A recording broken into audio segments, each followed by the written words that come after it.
everybody. Thank you for joining us for episode 8 of Queens of the Ring.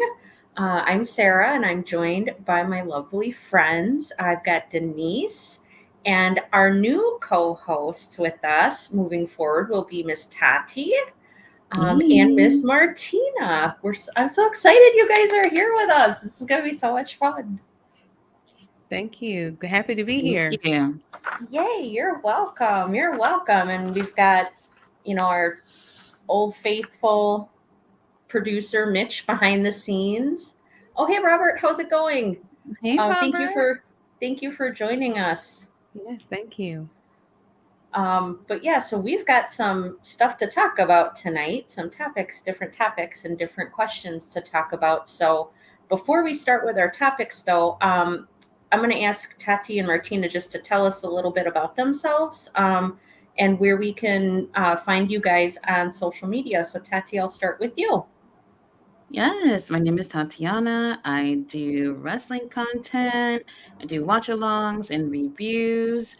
You can catch me on YouTube at WrestleTati, also on X and Instagram at WrestleTati. All I do is talk about pro wrestling. I don't know anything else in this world. So if you're looking to find out good stuff about pro wrestling and have fun, I'm your girl. Very good. And Miss Martina. Hey. So I too talk about wrestling. That's pretty much all I watch as well. Between Hardcore Sports Network and my upcoming podcast, The Bloodline Effect, on the Hardcore Sports Network, and doing various shows with these wonderful ladies. You can find me somewhere talking about wrestling. You can follow me. You said where you can find us. You can follow me on Twitter at SlamHostMartina, and my YouTube channel is Martina Talks Wrestling. Very good. And I watch both Tati and Martina, and they're fantastic. They're great. So if you guys want some more wrestling content, definitely check them out for sure. They're great. And you guys know where you can find Miss Denise and I. We're on the Hardcore Sports Network here. We do various watch alongs with Mr. Earl Cole and Mitch and Nick and the whole gang. So you guys know exactly where to find us. Um, so I guess Mitch, let's go into the first topic tonight. Ooh, this is a good question. Um, I'll start with Miss Denise. Miss Denise, which superstar got you into wrestling? Oh, I think I know the answer, but just in case. well, it's a very okay. Well, I'm just gonna go on with what I'm gonna say, and then because there's another question that kind of contradicts this one, and it'll come full circle eventually, though. But I did actually watch wrestling back in, I want to say it was like 99 2000, and I love Trish Stratus. Trish was my favorite, and that was only for a short period of time, and then I stopped watching it. And then one Monday back in 2020, I remember it was February of 2020, I was bored out of my mind, didn't know what to do with myself. I was like, let me look to see what's on TV. I saw Monday Night Raw was on. I'm like, okay, I know what this is. I remember this. I'll watch it. It'll keep me entertained. One of the first segments, I remember it was right after Shayna bit into the back of Becky's neck. I'm like, what is going on? This is insane. But what got me into it was the MVP's VIP segment right after the Royal Rumble. And I remembered MVP from back when. I was like, dude, I was like, I can't stand him. I was like, I couldn't stand him then. I was like, he's still going. Why is he still doing this? Like, he needs to go. And then with his guest being Drew, I was like, I didn't know who Drew was. And I was like, I didn't know who a lot of these people were and everything. So, like, after the whole segment and everything, when Drew Claymore MVP over the top of the couch, I was just like, I don't know who this guy is, but I like him. And everything. And then, I mean, I was just hooked from there. Like, I was hooked from there. He got me back into it, and like I haven't stopped watching it since. That's awesome. What about you, Tati? Well, there's only one answer for that, and that's obvious: The Undertaker. I did watch wrestling before I actually truly got to see who he was. I just wasn't into it, and I just seen him one day walking down to the ring, and I'm just like, oh my god, what is this? I need to see this every week, and going to see him every week on Raw, I just fell in love with wrestling. So I still love him till this day. Very cool. Can I ask you? I want to ask you kind of a follow up question. Do you have a preference of his original iteration, the American Badass, or the iteration that he ended with? Or do you not care? As long as he's on TV, it's cool. I personally don't care. I just love him regardless. But I think my favorite definitely is the Lord of Darkness. I mean, come on, can you tell? I love this guy. Love this guy. I think it's his coolest one. I think like all his other characters, I think were pretty cool, but I think that was the first time I think people truly fear who he was and what he can do. And he ended up having a whole group of people with him to, you know, cause terror in the WWF. So I think that just made it even cooler to me. So that's my favorite version of Taker. Awesome. I know, like when he turned, I just went back and I've been rewatching old episodes of Raw, and I just got through the episode. I think this was back in '97, perhaps, or '96, where he turned Midian evil. He was like supposed to be a janitor or something, and they kidnapped him, and then did the sacrifice where they cut him on his stomach and made him drink blood, and then turned him into Midian, turned him evil. I'm like, God, this was so underrated back in the day. Like people didn't know what they were watching, and they were Yeah, like, pretty cool. you're right, they were scared. Yeah. Oh, Actually, he got me into horror, by the way. When I seen his character, I was just like, oh man, they gotta be something else that's like this. And I absolutely love horror. So that's where my love from horror comes from too. Just trying to see like what else is like the Undertaker out there. And I still love horror to this day. Cool. That's my favorite too. I love scary movies. love Every day is Halloween in my house. him. I'll watch scary movies whenever. I watch scary movies and wrestling. It's pretty much it. So, what about you, Miss Martina? So I am dating myself when I go way, way back in the WCW days. I have been a fan since I was a little girl. I tell this story every chance I get. I love this question. My first memory of seeing anything on TV at all that I can remember was being a little girl and going and seeing Bret Hart on the screen and just being like, wow, he looks cool. Like he looked like a rock star. He had the glasses and the hair and the leather jacket. And I was just like, wow, this is cool.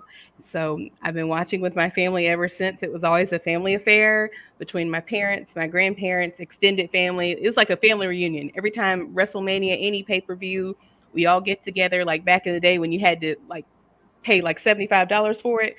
Someone would pay. We'd all go to their house and watch. And now, with Peacock, like we're all like, "Did you see that? Oh my gosh, are you watching?" So times have changed, but it still remains the same.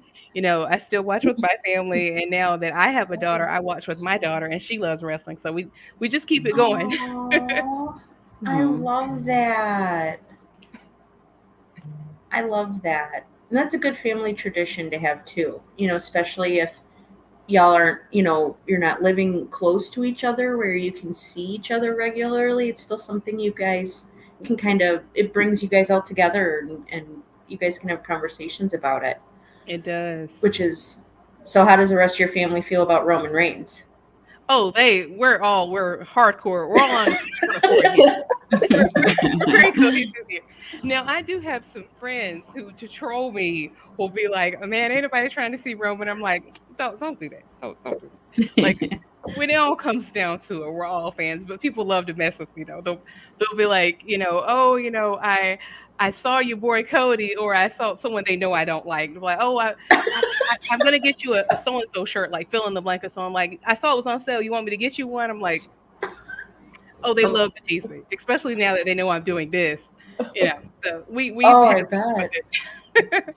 Okay, so kind of like how we tease Mitch about Orange Cassidy all the time. Absolutely, 100%. He doesn't like Orange Cassidy at all. He hates him. He loathes him. But we always tease him about it, and Mitch is such a good Secretly sport loves him. about it. Yeah. Wait, correction. He loves Orange Cassidy. He secretly loves him. It's his Mm-mm. bestie. It's his Mm-mm. BFF. He's seething in the back right now. He's like, oh my gosh, stop. Just stop talking about him. Stop bringing it up. Oh my goodness. Oh, hang on. We got Nick and see this. See that Mitch is right. That's the Miz for Earl. Earl hates the Miz and Omos. Miz and Interesting. Omos. Earl does not like either of Yeah, well, those. let He me always- add to Nick's Yeah. comment with NXT. Like, fun fact, I live literally 20 minutes from the Performance Center. Oh wow. So this is partial joking. If for whatever reason AJ decides to come in and ambush Cody tonight, since Cody's at NXT, I'm cutting out early. My ass is falling over there. Oh my gosh, yeah, you could you could jog over there 20 minutes away. Girl, you lucky Take an duck. Uber. Yeah, there you Yeah, go. right. Take an Uber. That's a great idea. Oh my gosh, you're lucky. Wow. You can only imagine how much it sucked during the pandemic. With them Oh, all over there, yeah. we can't do anything about it. that's right. Right? Oh my goodness. Yeah, that was not fun. I mean, I was grateful though, honestly, during the pandemic that they found a solution. A solution was found so we could still keep watching wrestling, and I'm Mhm. very grateful for that, because I think they know, they probably figured and realized that people were having a hard time, and wrestling is an escape for a lot of people, and definitely during times of strife like that, people, we need something positive to look forward to. So Mondays and Wednesdays, Fridays, Saturdays, though, or well, I guess Collision wasn't around back then, but Monday, Wednesday, and Friday, man, that's what kept a lot of people going. Something positive to look forward to every week. So I guess for me, it wasn't, I don't know if it was necessarily a superstar in particular. I just remember my first memory is when I was a little girl. My older brother is quite a bit older than I am. He's like 12 and a half years older than me. So he was an adult, like he was a senior in high school and I was in kindergarten. Oh man. So yeah. So I thought I was cool though, because I got to ride in the back of the school bus with all the big kids when I was in kindergarten, when I was 5, 6 years old in kindergarten. But I remember, so he was an adult, so I was probably 7 or 8. And I remember he came home with, this is dating myself, a videotape of WrestleMania. And I remember Ultimate Warrior and Hulk Hogan were on the front cover of it. And I was like, what is this? To me, they look like superheroes. I thought they were like Captain America, Batman, Superman type superheroes. So I thought we were watching like a cartoon or a movie.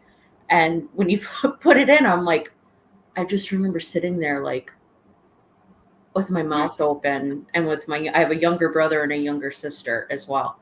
And we just, the three of us younger ones just sat there like the whole time, mouth open, staring up at the TV, Sitting right in front of the floor, TV. like, Same. and trying to get as close to the television as possible before my mom yelled at us that it would ruin our eyes sitting too close to the television. This was well before they had flat screen televisions. It's the big box televisions, and we had speakers were built into the side, so there's fabric on the side, each side of the screen. Yeah, old Wow. school. But yeah, that and I watched it pretty consistently. Got out of it, just life happens. Didn't watch it very consistently, but then got back into it when Edge started throwing his hissy fit heel turn, constantly gunning for the title, and when he was acting all crazy and he was constantly pulling at his hair like. Arr! So yeah, that got me like back into it, and I've been watching it ever since. So, but it was always Hulk Hogan and Ultimate Warrior when I was a little kid. So. But that was me. So, let's see. Oh, this is a good question. Tati, what's your favorite Undertaker match, if you have one? Oh God, it's so hard to answer. I always try to dodge can't these answer questions. I know. Taker HBK WrestleMania 25. Oh yes, that's one of my favorite matches. Period. Ask me this question in a couple of months, I'll give you a different answer. Oh, that's so funny. What would you say, Martina? What would you say your favorite Roman match is? If you have a favorite, if you don't, it's okay. This is a tough question. My favorite? Oh man. Because a lot of people don't realize he's been in the game quite a while at this point too. A good while. He has. He's changed his look. He's changed his character. But I would have to say the first thing that comes to mind, SummerSlam 2022 with Brock Lesnar was crazy. When he had the tractor and lifted the ring up, that match was insanity. Oh my I was gosh. there for that. That was insanity. It was. Oh, you got to see that? Oh, you were there? Ooh. Wow. Oh man, I Yep. wasn't there. So was it as cool in person as it appeared on TV? Oh yeah, everybody was going absolute batshit crazy when the ring went up. I didn't Oh my believe it because see, I was such a hater. I'm not gonna lie. I was like, because we have seen Roman versus Brock 50-11 times. I was like, I don't want to see this again. No, boo, tomatoes, throwing tomatoes. I did not want to see it. I was so against it. I was like, what are they really gonna show us that we haven't seen? I was just like going into it with an attitude. But as it kept going, I was like, okay, what's wrong? Okay, I see you. See, they had something up their sleeves. Okay, all right, this is cool. And that the tractor, it was just so chaotic. That whole match was chaotic. And then the ending when they were just piling like the tables, the announcer table, the chairs, the stair steps, they piled everything on top of him. And I was like, is Brock Lesnar dead? Like, for real, dead? Are you okay over there? Yeah. And then Roman stood on top of him. I'm like, that's a lot of weight. That's a grown man and a lot of stuff on top of him. I know Brock can handle it, but it was just quite a sight to see at the end, Roman holding up the title on top of him. I was like, It this was is madness. visually shocking. It was crazy. I'm never going to forget when, like you said, when Brock first came out with the tractor and lifted up that ring, the visual of Roman going head over his ass backwards down that ring. I'm like, oh my God, is he okay? Like, he could have cracked his head open. Like, he could have broken a bone or something, and then he won't even get to do the match at all. That was shocking. I remember seeing that. I was like, oh, kind of freaked me out a little bit. Mm-hmm. But I agree. Oh, that is a good one. That's a very good option. So let's see. Oh, yeah, Mitch, can you put up the next topic? Sorry. Which superstar do you dislike the most from any company? I'll answer. Hulk Hogan. I was Orange like, anybody can Cassidy. start off. It's fine. Let's see.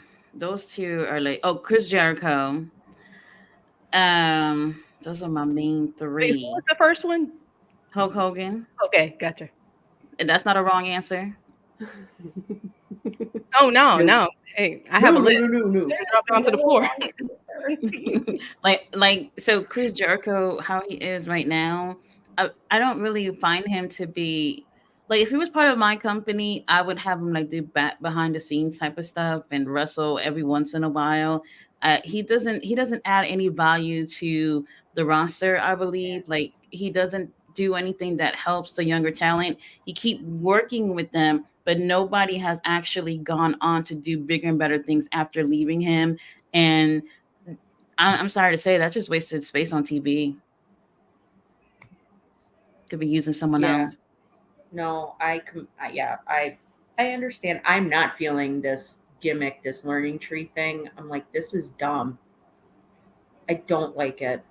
Like at all. I keep telling myself, give it some time, but I don't know. I'm already over it. I'm over it.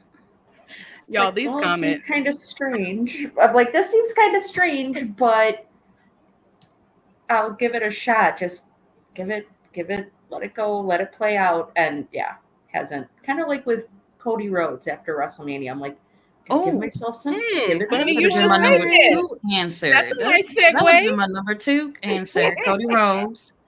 Oh my Yeah. gosh. I second I that was notion. just like, give him some time. Everybody was griping like the week after WrestleMania. I'm like, just let it cook, let it, we gotta build it up. And I'm just like, yeah, it's not really working very well. I'm bored. You're very patient, Sarah. See, I feel differently. The reason why I'm a hater against Cody, like the reason why I'm a Cody hater is because they built us up so much. Like, you can't tease something and hype it up for 2+ years and then let us down. Like, how do you drop the ball now? Yeah. We had so much time to plan this. And that's why I'm irritated. Like, I understand in any other circumstance, I would say, yes, give them time. But they had time. Yeah. Okay, they had plenty That's of time. true. And I'm Too like, much time. this is the best Yeah. week to do? No. Mm-mm. That's why I don't understand. Robert said, Cody when I- Crybaby. That's fine. I'll be that. That's cool. Maybe. I think they spend too much time wanting us to feel bad for him, where just like, we don't feel bad for him anymore, and it's just like, at some point, him having a couple of series of matches with Brock Lesnar, I felt like, okay, we're doing a little too much here. We already. Yeah. So did I feel bad for him when he got the ass whooping after WrestleMania last year? No, I rejoiced. I thank God, and I loved it. However, for a while we felt bad for him, and I was just like, okay, I actually thought this was the right way to go, for people to actually have some sympathy for him. But then it was just like, Yeah. okay, well, how long should we feel bad for you? Yeah. If you're supposed to That's get a this really good title point. from Roman Reigns, how long were you supposed to feel bad for you? I think they dragged it too long. They did. I agree. And I think the thing with Cody is, it's Mama Rose in the belt. See, that's what I was going to say. I'm not going to lie. I did feel bad for him when The Rock was beating the brakes off that man in the rain. His head, it just looked so bad. Like, he was beating that man. He was beating him like a government mule. I was like, dang, I did feel sad. Right. And this is weeks before WrestleMania. You mean to tell me for a whole year we're still feeling bad for you? No, come on. And see, another reason too with Cody that, and Denise, I have a feeling you might have something to say about this. I don't like. Okay, like let's go present day. Okay, why is AJ Styles having an I Quit match against Cody? I don't want him to go out like that. Personally, I don't feel like that's a proper exit. Like, I know it's probably not real, but I just don't like. I feel like AJ Styles is above that. I feel like he's too good to be doing a throwaway I Quit match when we know full well he's not going to win. I feel like they're coddling Cody a lot. Like, they're not really giving him real, legitimate, believable competition. You know what I mean? Like, we know AJ is legitimate competition, but in reality, we know they're not going to take the title off him. And I feel like they haven't done a very good job of leaving any element of surprise. Like, maybe he will lose, maybe not. Like, no, there is not one person that seriously thinks Cody's going to lose that title on Saturday. You know what I mean? Yeah, and I'll add to that too.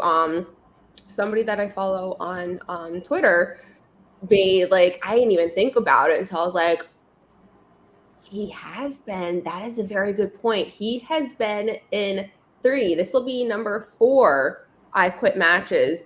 He's won all 3 of those. Okay, There's there Cody we go. has? prior ones, and I'm like, I just can't see him saying I quit either. So that's why it's just like, Okay, now stand corrected. Never mind. I did not know that. yeah. Do you think it may be some kind of like DQ situation or draw or some kind of tomfoolery so that nobody wins? I'm hoping so, because it's gonna hurt and suck to hear and see him say I quit when that's one of the last things that he would ever do. Right. Yeah, I agree. So weird. I think they're gonna do something weird. And whoever it is that said Cody Rhodes is better than Orange Cassidy, that's not true. They're just the same. Have you ever seen these Bitch. guys at the same Lateral place at move. the same time? Lateral No, move. Lateral move. they're the same. Oh my god. They never seen them in the same place at the same time. They're the same. Oh my God, this is hilarious. Well, at least you know what though. I will say one thing about Orange Cassidy. At least he doesn't cry on the mic every chance he gets. I will give him that. He does Well, not cry all the time. You know, luckily he's for us, he hardly talks. right. That is a plus. I will give him that. At least he's quiet. And the thing that I don't understand, like with the Cody situation, I don't understand because there were like all kinds of like reports and stuff on social media that they don't have any creative plans for Cody until SummerSlam. How do you guys not have anything creatively for him? How? The How face of is your that company. possible? It makes zero sense. That's why I was like, give it time. I gotta let it develop. Like, we'll get into something, solid, worth beefing up, that's beefed up, for Cody, like feud wise. I'm like, there's nothing going on. There's But nothing going on. Sarah, just to kind of bounce off of that, I agree, but I will say, I feel like people's defense when you say that, they'll say, oh, well, they're waiting for Roman Reigns and The Rock to come back into the picture. But then again, I would say, as a Roman fan, I'm like, why did they keep having to carry Cody? He's your champion, right? You trust him to lead your company, right? I feel like you shouldn't put the title on someone if they can't carry it like you. Now, I understand every hero needs a good villain. I do understand that. Sure. But you telling me you couldn't get someone else to do that when we had 2+ years planned this? Plenty of heels. Like, there's plenty of good, believable heels, especially on SmackDown. Come on, you got the whole bloodline. Why is Cody not feuding with the Solo Sikoa version of the bloodline? That's honestly what I thought. Like, that's the direction that I thought they were going in. That Solo was gonna be like carrying a torch for Roman, and he was gonna be gunning for Cody, and then they were gonna have this big feud to last until Roman came back at around SummerSlam time. But I was just like, what in the world is going? Like, what are they doing? And okay, so and then to your point with the whole Rock and Roman thing. Okay, well, Roman is part-time. Okay, so he's not going to be there every week wreaking havoc for Cody Rhodes. Neither is The Rock. So what? You're just going to have creative plans for Cody fall off when Roman and Rock have to leave again? That's true. Like, that just doesn't make sense to me. It's so lazy and it's just silly to me. No. Like, you got to have a better plan. It's been a year in the making. You guys delayed taking the title off of Roman for an entire year. You finally did it. You had this amazingly, wonderfully overbooked match I thought it was great. It was overbooked, but I thought it was overbooked in a good way. And you did this whole big to-do, and it just, pew. Very anticlimactic. Yeah, I'm like, come on, man. He's supposed to be the face of the company now. Like, hello, what are we doing? So that's where my frustration comes from with the Cody thing. I'm like, what the hell are you guys thinking? I agree with you, Sarah. Oh, I'm sorry, Didi. Yeah. No, you're good. Just feeding him people until they get that story going. That's all it is. I agree with what you said, Sarah, because I too thought that they were going to go with Solo. And it's kind of like they have verbally, but not physically, because you've heard Solo say things like, oh, we've got Cody Rhodes in check and he doesn't even know it, but there's been no physicality. There's been no stare off, no confrontation. So like you said, I'm like, well, okay, so What are we waiting When is for? this going to happen? Yeah, it's like, when is this supposed to be taking place? I mean, and Tama Tonga, man, he scares me. He is legit crazy. He scares me. Like, he could beat the crap out of anybody. Why would you not sick him on Cody? Like, that's the perfect reason. Oh, yeah, just very frustrating and just very disappointing, too. Very disappointing. So I hope they can turn it around. But I agree, the whole I quit match, we both know that neither one of these guys is quitting. So there's no stake in having an I think it's stupid. Because agree. neither one of them are leaving. AJ Styles would not go out like that. I'm telling you that right now. He would not go out like that. And Cody, do you honestly think he's going to leave after? No. Absolutely. And the fact that AJ is a heel makes it just adds to the even less believability. Like, yeah. come on now. Come on. He faked retirement and got people to like talk about it and stuff. Right. This man flew to Australia to beat the hell out of LA Knight with a chair. Do you honestly think he's going to actually quit? No, he's not going to actually Yeah, quit. they're gonna come up with some lame sort of creative thing to get this thing going. I don't know what it is, but if y'all so disappointed with Cody Rhodes, be like me and turn off the TV every time he comes on, so you don't have to be disappointed. It's fair. Fair. And I mean, to be fair, whatever he's gonna say, you've heard it before. Mm-hmm. You said it Oh my before. God, he recycles his promos, by the way, and there are plenty of videos on YouTube to show you that. And it's just like, oh, so this is a champion you guys wanted, somebody who recycles promos? I don't think so. I'm bored. Follow back. Yeah. Here's your, Yes, I've your, never your noticed that champion, before. ladies and gentlemen. I've never noticed that before. I guess I just haven't paid close enough attention to it to care. That's what he's hoping, really that nobody's paying attention when he talks. I'm just kind of, well, it's more like, it seems like, okay, this kind of sounds very similar to what he said last week on Raw. So when I hear him again, it sounds like the teacher from Charlie Brown. Wah, wah, wah, wah, wah, wah, wah, wah, wah, Yep. wah.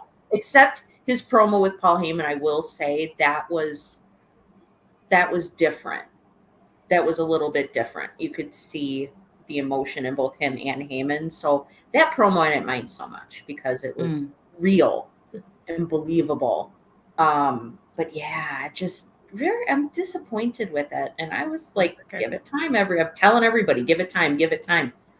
No, got no more time to give on that one. Now, somebody that I dislike, and I've got a couple, and they're all, these are the first three I thought of, and they're all from AEW. The Young Bucks.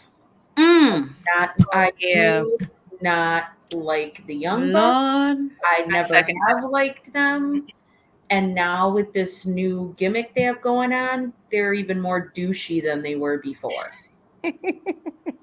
I'm not feeling it. This new iteration of the Elite, I'm just not feeling it.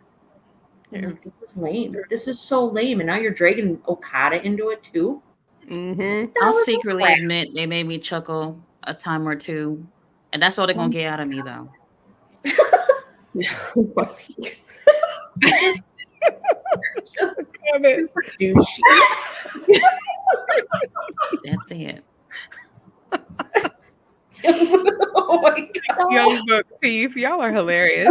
That's funny. Yeah, I agree with you, Sarah. They are nauseating. Yeah, it's just okay, cool. Like, you guys did the exact same thing with the show, like wearing the headsets and acting like you're running everything. You guys basically said the same thing last Wednesday. Like, can you come up with something new to say? I agree. It's kind of boring. Recycled, boring. I don't like it. The other one, who goes along with the Young Bucks, I call him Jungle Jackass. I cannot stand him. Cannot stand him. He needs to go take his long-haired butt back to Japan and stay there. Period. Have you not ever liked him? Did you like him No. when he was with Luchasaurus? No. No. Sarah's I'm like, what no. is this crap? No. I'm like, what is this crap? The Bucks of Youth. No. I thought it was Interesting. great when Christian Cage was going after him for his dad being dead. I thought that was awesome. Dang. It was Father of entertaining. the Year, Christian Cage. Now, I don't like forget this weekend's we will be celebrating our stepdaddy for Father's Day on Collision. Everybody pull up a seat. It's gonna be a good one. Ooh, sweet. I like it. I'm here for it. That sounds good. But yeah, Jack Perry, not, yeah. That's interesting you say Jungle Boy, because like when Jungle Boy was with Luchasaurus, like I really felt like that whole thing was so geared for children. I think that was one of the first things my daughter realized was just like it was just so marketable for kids. Like she absolutely Yeah. loved the whole thing, and I'm just like, this is a grown man dressed up like a dinosaur, So- like and a little boy with like I don't know a brown diaper on. So to me, it didn't really go over, but the kids they loved it. They really loved it. Oh, God. Oh, brown day. The brown day. Am I wrong? Oh my god, that is so funny. I love that. No, that is Oh, hilarious. Like, I don't know. I mean, and him playing up, I mean, I didn't like it when he was Jungle Boy. I like him even less now with this whole new thing of being in the elite. And I have a very sneaky suspicion they are going to end up putting the dang TNT championship on him. Oh, yeah. I hope they don't, but I have a sneaky suspicion they're going to, and I'm like, okay, so you're perpetuating his bad behavior by rewarding him with a title. Great job, Tony Khan. Great job with that. He didn't learn in my his lesson opinion, at all. I think a lot of people started not liking him when the whole CM Punk thing happened because there's just so many people who love CM Punk. I was just like, let me just sit back and watch how this plays out. We obviously saw the video of what happened backstage. Punk, you were wrong, but you were kind of right at the same time.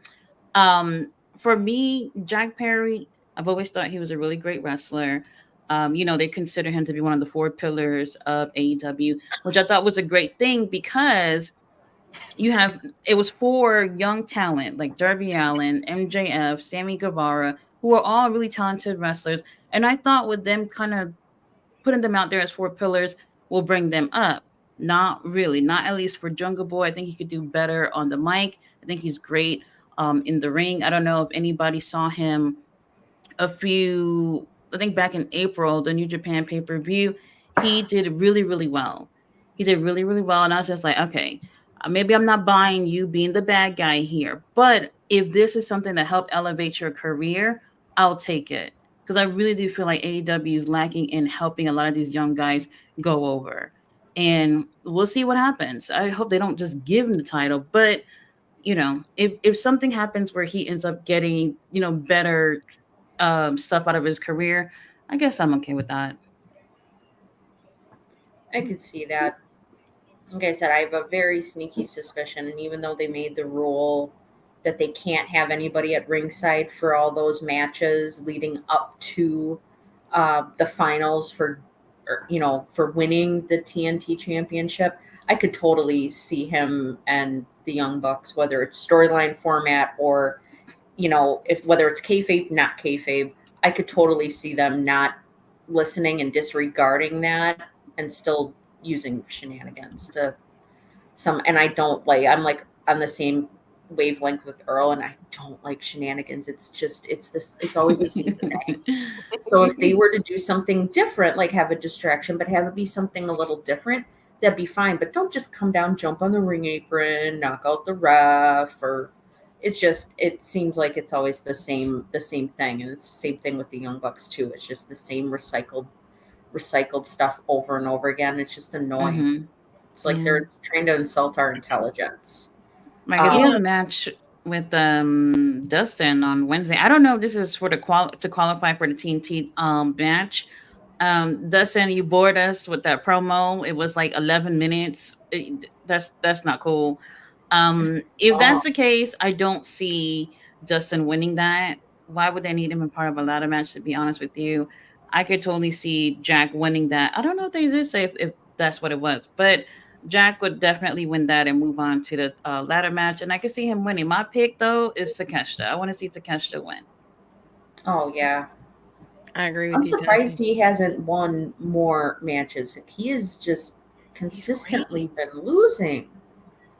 Like the entire time Shame. ever since he came over to AEW, I'm like, what is happening? This guy's supposed to be a real threat, real heel, real threat to baby faces everywhere, and he's with the other jackass Don Callis. I can't. That's how I know he's a I good love heel. Uncle I cannot- Don. Oh, That's my dog. Uncle Don, come on now. Well, you know, Sarah, Takeshita, I feel like he's yet another victim of the AEW big man fumbling. They do not Yep. book Like Wardlow. you know I'm about to say Wardlow. They do not Yep. book. I don't say big people because even when Jade was there, they didn't book her. Like they don't book. And when I say big, let me clarify. I mean the very muscular, taller, not the Yes. high flying, like the bigger Mhm. people. Takeshita, Wardlow, Brian Cage, Lance Oh Archer. yeah. They don't Mm. book them worth anything. They always book them to lose. They basically make them jobbers. I hate it. Every Oh, single Tony, time. ridiculous. what are we doing? I hate it. No, that's true. And that's kind of, I'm glad you brought up Wardlow, not because I'm going to put Wardlow's name as my number 3, but I'm going to put I'm putting Undisputed Kingdom. Oh, Ah, I Oh, wait, My hold on number now. 3. Now you remind me. I Because gotta they put Adam are- Cole. Oh yeah. Yes, they are boring. They are so boring. They Oh, kind of God. had momentum when all that stuff was going on with MJF last year. And then it was like once Samoa Joe got that title off of MJF and Adam Cole revealed himself to be the devil, which I think we all knew that was going to be the case, it just fell flat. They haven't done anything. Like they're supposed to be this super group, super heel, dastardly, just kicking butts and doing what they got to do. I'm like, what the hell? What is going on here? They suck. Mhm. They're terrible. They dropped the ball so hard on that. So bad. We are blaming Tony Khan on that. TK. Oh yeah, All it's you, terrible. Tony. Like That's just terrible.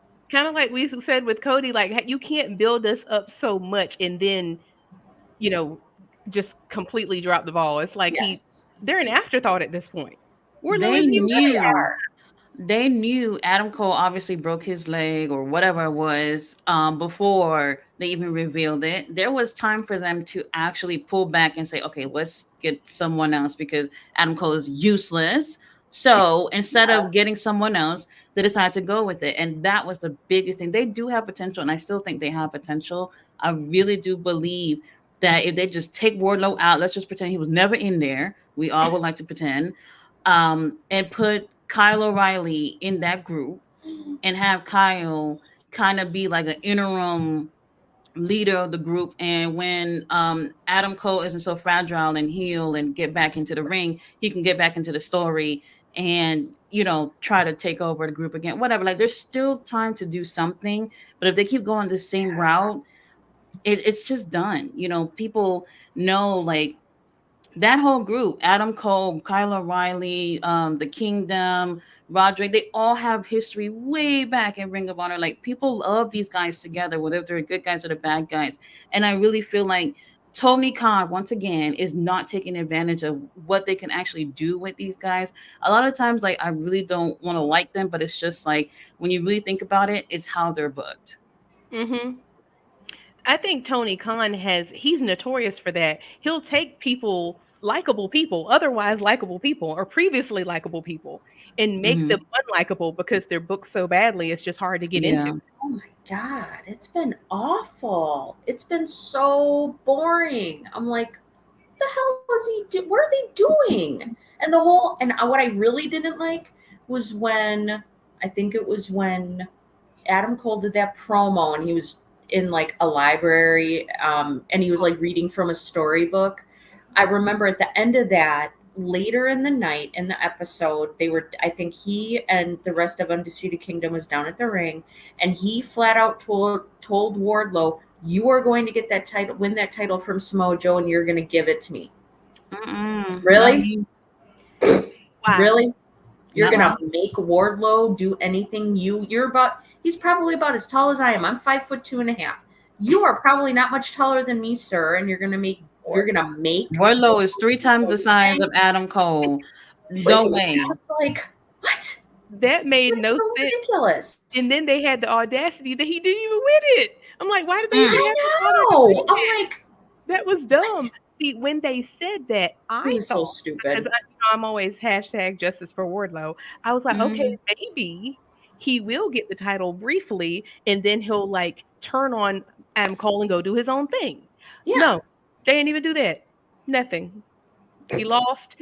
We don't see him for extended periods. Like, what did Wardlow do? I have been saying this for so long. Did he do something? Like, what happened? Like, what? If someone Somebody knows hates about Wardlow. this, like, what is the reason? Like, they treat that man so bad. It just hurts. It makes me so mad. And every match of his is a squash match. It's like, come on. I get it. He's so good in the ring. He really so is. I mean, this good. is you see how big he is? He could do moonsaults with just the greatest of ease. Like, this guy is super agile. Yes. He's so different from a lot of big guys in the ring, but you keep putting him in the ring to give like 3 power bombs and win. Like, literally just 3 power bombs and win. Come on, that's so dumb. This is stupid. I personally don't think they can salvage Wardlow. I think because if they were to one more time try again, I am willing to bet they will do it exactly the same way they've been doing it this whole time. And then at that point, there's nothing you can do. Yeah. Wardlow, baby, come on over to TNA. I don't know about NXT, but you better out somewhere else, I think. Please. I completely agree with you 100. I feel the same way about him that I felt about Dolph Ziggler. Like, oh my God, yeah, that was another one. Physique is on point. Like, physically, they look great. Good on the mic. Like, I know Wardlow is. I mean, he's not the best in the world on the mic, but he's good enough that they could definitely be doing better with him. Like, there's people that are pushed more than him that are not even as good as he is. And especially those last 2 promos we saw, even 2-3 months ago now. Those are the best promos of his career. Yes. He practically turned to a baby face that night. And then they kind of just put it under the rug like we didn't see that. And I'm just like, really? We all saw it. Like, that was a moment where they could have turned things around for him. And that's exactly what I was hoping that's what they were going to do. But I completely agree. Like, he is someone, please. Because if you follow him on social media, like maybe, I think maybe 2 or 3 weeks ago, on Twitter, he it was either Twitter or Instagram, I can't remember where, but people are always like, man, you got to get out of there. The same thing we're saying, like in the comments. And he quote tweeted something and said, like, basically responding, because a lot of times he doesn't really say much, but he basically said, like, I see what you're saying, I hear what you guys are saying, believe me, I do. And basically, just kind of in like coded language, the gist from it that I got is that he is trying to do something different. Of course, he can't come straight out and say it, but I'm like, whatever you got to do, man, get up out of there. Because Tony Khan is. It's not up to the wrestlers, though. That's the crazy thing. I know. That's the crazy part. It just makes me so mad. Does anyone know when his contract ends? I hope it's soon. Well, I hope he didn't sign like a 6-year contract like Brian Cage, who's not doing a damn thing over there. People, why are we signing 6-year contracts? Yeah, I don't know there was such a thing. That's crazy. That's the longest contract that I've heard in a while. I had never heard of a contract that long. Before that came out, I'd only heard of 5 years at most. That was the most I'd ever heard of. And I think it was Becky Lynch, perhaps, a 5-year contract. I'd never heard of anything. I didn't even know there was such a thing as a 6-year contract. I thought I heard, or maybe read something on Twitter where somebody said something about a 10-year contract. I'm like, why would you do that? No. I don't remember. But I swear to God, it was somebody in AEW, and it was a 10-year contract. Maybe I'm totally mistaken. I could be totally, totally off and totally mistaken. But I swear to goodness, it was either last week or the week before. Somebody had signed a 10-year contract with AEW. I'm like, why would you do that? Whoever that is. Unless it was the Elite. TK is bound to do them dirty. Yeah, I was just about to say money, if they were promised money. a Yeah, boatload of 10 it. years though? Because what happens if you're not happy in like 2? You can't get out of exactly. that. Like Exactly. that's Or if crazy. someone else wants to offer you even more money. That too. You know, That too. WWE is not You hurting for know, money. They're a billion-dollar company too. Like, And how about this? How about this? you know when I think about it, there are 3 people over there that got lifetime contracts. That is Darby Allin, FTR, who said that they were willing to die for the company. So they said that. I'll And never Darby meant forget that that. too. Oh, oh Darby yeah, was for sure. I know that. Oh, and speaking of FTR, Dax, he can bus no longer boy. compete. He has to get surgery, so we won't be seeing him for a while. Wait, What he has I to have knew it was gonna surgery come. on I his knew what is back? it. the body part? I saw that, but what is Did it? you see he like a couple of weeks ago he had like this patch on his back? Oh, that's I don't Oh, know exactly what it was, and then the other day he had on that belt on to, and then he had like these compression tights on, and that's I knew it. right. I knew it. Yeah, you said that on Collision. That's true. You did point I that they out. knew said it. it. Yeah, they said it was a hematoma Ooh, in his back that don't from when he sound. got smashed on. Because I watched his like video thing that he did Mhm. on Twitter. Yeah, he said it was a hematoma from when he did a move during the ladder match with the Young Bucks, and he smashed his back, and it gave him a giant hematoma. And the poor guy was like not being truthful about it, was hiding it from everybody because he Mhm. wanted to compete. He didn't want to hold cash back, Mm, and he's like, I thought like it was kind of cool. He's like, I'm sorry to the medical team. I'm sorry to Tony Khan. I'm sorry to the backstage people. I was not truthful with anybody. I thought I could just work through it, and I can't. mm. Yeah, a lot of I So wonder. wrestlers do that, I wonder what was the unfortunately. final like nail in the coffin. Did they just like straight up tell him like you cannot go on, or I wonder Zach what made Sampson it and stop Tony high. Khan said "Shh," they Oh, pulled he him. did. They're like, Oh, absolutely not. Really, That Tony Khan was of all people, after he put Darby Allin, who just got hit by a bus, broke his foot, went through glass and all that that's stuff. Tony why Khan. I was just about to say that. They're that I determined to kill that man. that was my first thought. I'm like, you let Darby Allin wrestle after having get hit by a bus, but He Dax has a broke his nose hematoma. again. Did you see that? He Yes, broke his Yeah. nose again yes. with the. Lord. I'm That like, honestly, that pissed me off because that was not even necessary. They did Nope. not no, have it to do. it wasn't. It They wasn't. did way too It much. wasn't. You're not going to tell me that they had to kick him in the face with the thumbtack sneakers. Like they didn't have to do that spot. Like And No, they no. left him. They left him upside yeah, down until the crowd was crying. Please put Darby down. If the crowd have to tell you to stop doing your foolishness, there's a problem. had him Yeah, swinging like, like a ham in a butcher shop. mm-mm. You look like a Denise, it pinata out sounds like there. Denise, it sounds like you don't have to watch this foolishness. I wouldn't recommend it either. I don't watch it. I He ain't doesn't doing watch that. That's why I was AEW. just like hearing all this, and I'm like, holy crap! Bro, Wow. It was it's a just lot. Like that match was yeah, I was just gonna say that whole match. That is one critique of AEW that I do agree with. I because of course I'm sure we can point out like the spot that made Edge break his leg. Um, Mm, when he yes. jumped. They now Oh I my gosh. understand this before people get like I understand this is a wrestling company. I understand there's physicality, but I do think that there needs to be a responsibility to your talent. Like there's some things they just should not do, especially Yeah. when you know the person is injury prone or has a history of injuries. Like Edge is a great example. Like we all know he's back with us by the grace of God. He was retired for 7 years, 7, 8 years with his neck issue. 7 years. Yeah, like hmm Darby Allen, we know he gets injured every week. Like, why are you putting these people in these spots where you know they're either injury prone or they currently have injuries? Like Darby, the dude got hit by a freaking bus. Like, do you care about your people? He's one of your pillars. What are Yeah. we doing? I believe he was like at 45% when he got into that ring for that pay-per-view. And of Oh all yeah. things, you're gonna have him come back to doing that. I really feel like that was irresponsible. I don't know who over there is just saying, yeah, Tony, let's bring back Darby Allin. He's the perfect guy for this match. No, there are plenty other people y'all could have picked for this. I agree. Yeah, it was just it was crazy. I'm like, why? Why? And he even said like I think it was an interview or something, or maybe a something on Twitter. Oh, 9 years. Thank you, Robert. So Edge was out for 9 years. Oh, that's right, because he retired in 2011 and came back in 2020, the Rumble. That's right. But yeah, I didn't understand that, because it's either it came out or Darby himself said afterwards when he came back on that episode of Dynamite that he's still having to wear like a boot on his foot. I'm like, if his broken foot that he had to have surgery on is not fully healed, why are you letting him be in the match? Like, absolutely no reason for that.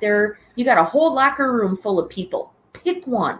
Right, people looking for TV time back there. Right, and especially like that one is even more like it's just so many layers of irresponsibility because wasn't he replacing Eddie Kingston?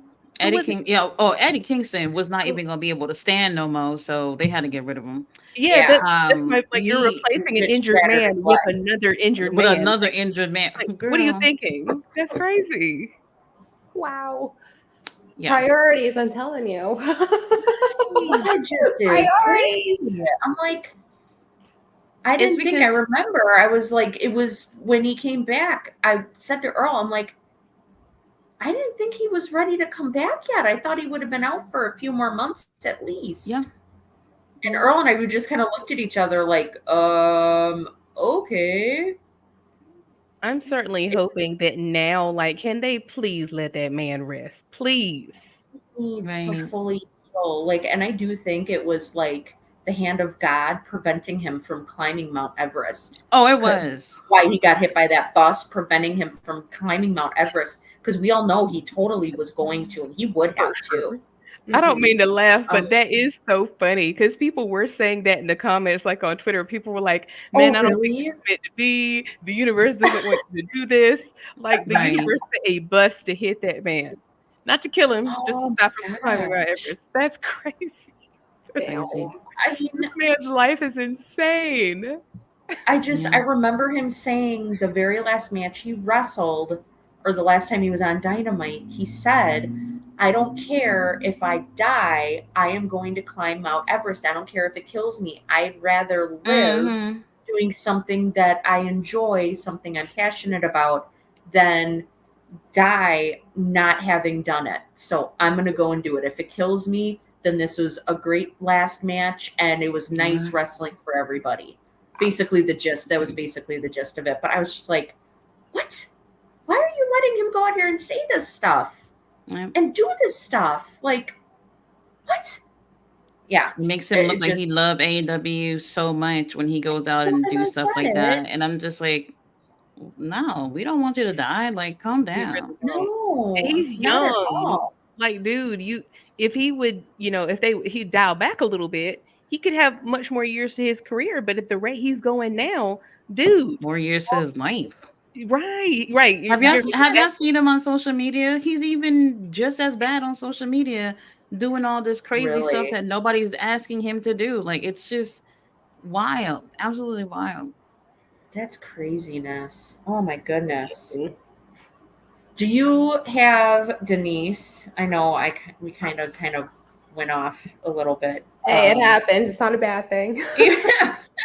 Do you have any like superstars from TNA or WWE that you really dislike? I have a couple. Trying to even think. Well, I'm not going to go with. I'm just going to stick because I can't really think of anybody with TNA. Just because it was like back when. I haven't been really watching it like now. But I do have 3. One is Logan Paul. I've never liked him, couldn't stand him. And I was like, why are they bringing him here? He's the YouTube or whatever. And then like boxing along with his brother. I'm like, why are you? No, just stop. And just like with him being obnoxious too. And I know I had Nick try to like, I don't know if he was trying to persuade me or not, but like tell me the good about him. And I'm like, it's not good. I can't. And I'm like, I don't care. I was like, my mindset with him. And my next one is LA Knight. And it's not because he went after AJ. Going after AJ didn't help Yeah. him. Sorry, I had to. Thanks, Sarah. Thanks. No, like, Or I could be like Nick and go, nah. yeah. No. Like back in like that was first me knowing of like who he is, because I'm learning that he was in Impact, and I'm like, okay. I was like, I don't know who the hell he was until he came to WWE. And I'm like, okay, what? The people just putting him when he was with the Maximum Male Models. And I'm like, this dude is like a joke. Like, what is this? And then like when he like separated from that, I'm just like, why are people putting him on this pedestal he does not belong on? And I was just like, I cannot stand him. So it's just like LA Knight this, LA Knight that. And I'm like,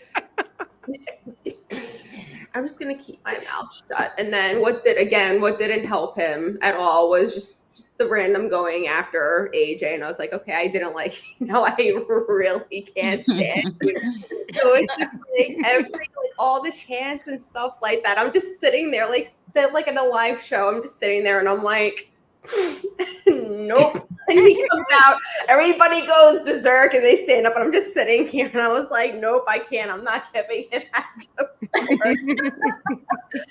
And then my last but not least, which is what is going to contradict our last question, is, and I hope it, like, I don't know if it's going to go away. I hope it goes away because it hurts my heart that I'm in this situation, because he is such a sweet guy. He's like one of the sweetest guys I've ever met. But Drew, like, I can't stand Drew.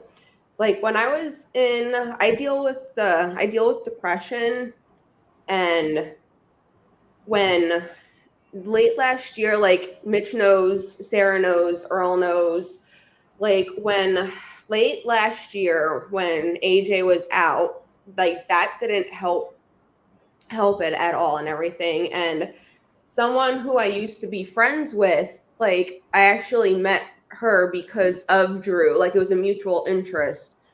And like, she knew my depression was bad and everything. She knew I wasn't like completely myself. But she's beyond obsessed with Drew. I mean, like, I thought I was bad when it comes to AJ. Like, I mean, she blows me out of the freaking water when it comes to Drew and everything. So, I mean, if it's not for Drew, it doesn't matter. And like, if like we were talking about like one thing, oh no, it had to get turned into Drew. So he just like kept getting shoved down my throat and shoved down my throat and shoved in my face. And I'm like, okay. Like, I'm to the point where, like, I don't care. Like, I don't even want to see him on my TV screen anymore. Like, I don't care. Like, all of these bad things that are happening to him, I'm like, I'm loving it. And it hurts me to say that, because like, he got me back into wrestling. Like, I absolutely loved him. And like, he's one of the sweetest men I've ever met in my life. And it's come to this. So it's just like, I'm like, with the conversation at the beginning of our show, I am hoping and praying to God that Punk does somehow, some way interfere in this match. Because I mean, he's not banned from ringside, and like, I can't stand CM Punk. I hate CM Punk, but I will be on this CM Punk bandwagon until is done and over with. So I was just like even at WrestleMania, I'm like sitting there and I was just like, it was so funny. He actually did it. He won the title and he had his moment, and then with him just flaunting it in Punk's face, and I was just like, Damian, where are you? Damian, where are you? And then when he got cashed in on, I was just like, is it bad that this is not bothering me, that I'm actually enjoying this? And like, again, like a year ago, like, I would have been pissed about it. So I'm just hoping that at some point, maybe like it'll it'll die. I don't know, but I mean, right now, those are my three. Interesting. Yeah, right. Interesting choices. I know. Yeah, the Logan Paul thing I can kind of agree with. Well, Denise, did you I can see kind of Raw? agree with that. You might be able, even though I know you don't like Logan Paul, you might have liked his promo against LA Knight. Did you see that on Raw? I could go back at I tend to tune him out because since I don't like him. But I can always go back and actually rewatch it. I mean, if it was that, that's the thing. I don't know who I hate more with the two of them. That's the sad thing. Well, you should go on YouTube, even if you don't want to watch the whole thing. I get it. But his promo against LA Knight, man, he was eating him alive. He was like, you know how he is. He's like, oh, you're yada, yada, yada. And he was like mocking him. And I can't remember exactly what he said, but basically he was using his catchphrases against him. He was like, and, I'm going to beat your ass. Yeah. And everybody's like, he was just mocking him. And I'm not going to lie, he was eating him up. I was like, I love you that. might it might satisfy you to see even a broken clock is right once a day or twice a day. You might like it. Okay. That's a good point. Oh, SmackDown. Sorry, Earl had it right. That's right. Sorry, SmackDown. Sorry, Yeah, no. SmackDown. Sorry. Oh, that's funny. I thought that's very true. It was, I don't care for Logan Paul myself, but that was very interesting to see him kind of turn his LA Knight's catchphrases against him. So it was quite entertaining, to say the least. So what is the next topic? Best heel in WWE, right? Nobody. Oh, why? Nobody. Not impressed. Not impressed. Oh, Best heel. no. What you got to say? Oh, Martina. I'm thinking. Oh, I thought you were. The best, because see, I agree. None of the heels to me are giving the level of dastardliness that I want to see. Yeah. I feel like, I know a lot of people don't like him, but I felt like Roman was the most dastardly heel that they had. And then the Rock was pretty dastardly with his heel turn. And with them being Oh, gone, yeah. now some people might say Chad Gable, but I like Chad Gable. And to me, I don't feel like he's as dastardly and evil as he could be. No. He plays mind games, but he's not to me, he's not as vicious as a heel could be. No. I do like Liv Morgan's heel turn. I know a lot of people don't like her, but I like Liv. Hell no. I like Liv.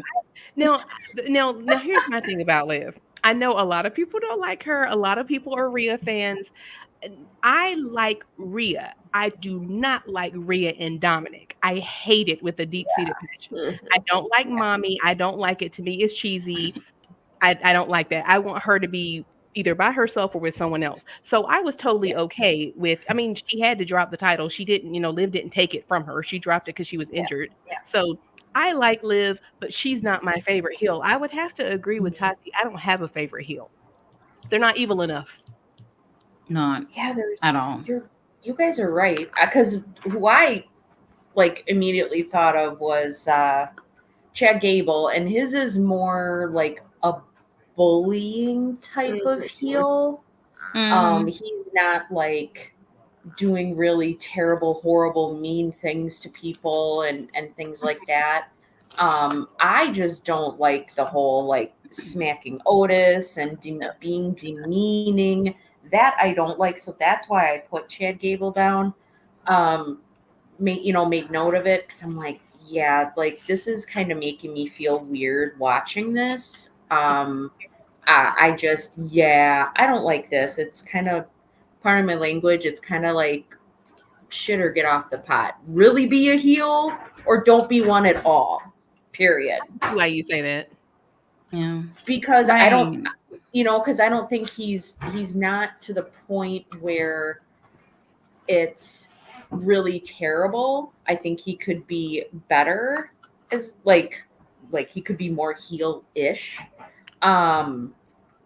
that's what I mean by that. Like, he either needs to be really dastardly and mean, or he needs to not really do it at all. Because it makes me feel a certain type of way with the whole he's being like abusive to the rest of the group, and it just makes me I don't like it. It just makes me feel weird.